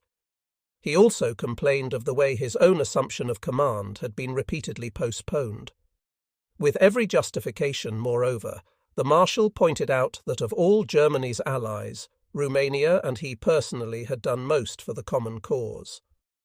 Of his own accord, he had made 22 divisions available for the 1942 campaign, and unlike Italy or Hungary, had unreservedly placed these under German command, despite not being bound to the Reich by any obligation of a contractual nature. His letter voiced the justified disillusionment of a soldier who sees his troops lost through the mistakes of others. Inwardly, I could not dispute the justness of the Marshal's criticisms. I wrote to tell him that as one who had not previously been involved in the events in question, I was unable to comment on his strictures myself and had passed his letter on to Hitler, at whom, of course, I knew them to be aimed. It could certainly do Hitler no harm to have to read such unvarnished criticism by his most loyal ally. Besides, the letter touched on a political question, that of confidence between allies. Antonescu mentioned that his mortal enemy, the leader of the Iron Guard, had been put beyond his reach by Himmler and was now being kept in Germany for a rainy day. The Iron Guard, a radical political organization, had earlier staged a putsch against the Antonescu regime and initially succeeded in surrounding the Marshal's official residence. Though the Marshal had ultimately been able to put down the rising, the Iron Guard leader had escaped abroad. It was understandable that Antonescu should consider himself disloyally treated when Himmler now held a protecting hand over this man. Such underhand tactics were hardly conducive to the strengthening of an alliance. Antonescu's original reason for writing to me was to complain that German officers and men, in both their official and unofficial capacities, had been guilty of roughly handling Romanian soldiers and passing defamatory remarks about them. Although such occurrences could be accounted for by recent events and the poor showing made by many Romanian units, I naturally took immediate action. However much one might sympathise with the indignation of German troops who had been left in the lurch by neighbouring units, incidents of this kind could only damage our common cause. I have already shown what could and could not be expected of Romanian troops in various situations, but they were still our best allies and did fight bravely in many places. On 26th of November, we arrived at our new headquarters in Novocherkassk. The only guard unit available was a battalion of Cossack volunteers, who obviously considered it a special honour to do sentry duty in front of our office building. As our main channels of communication were ready the next night, we were able to take over command of Don Army Group on the morning of 27th November. The task confronting us was a two-sided one. Its chief feature, and the one on which everything depended, was the relief and rescue of 6th Army. Apart from being a priority in the humane sense, this was also vital from the operational point of view, first and foremost because there could be hardly any hope of restoring the situation on the southern wing of the Eastern Front, or indeed in the Eastern Theatre as a whole, unless the forces of 6th Army were preserved. The other side of the task, and this had to be borne in mind throughout, was the already existing danger that the entire southern wing of the German armies would be destroyed. If this were allowed to happen, it would most probably be the end of the struggle in the east, and consequently lose us the war. Should the Russians succeed in tearing through the flimsy screen, for the moment consisting mainly of Romanian remnants and German B-echelon troops and emergency units, which, leaving aside the so-called fortress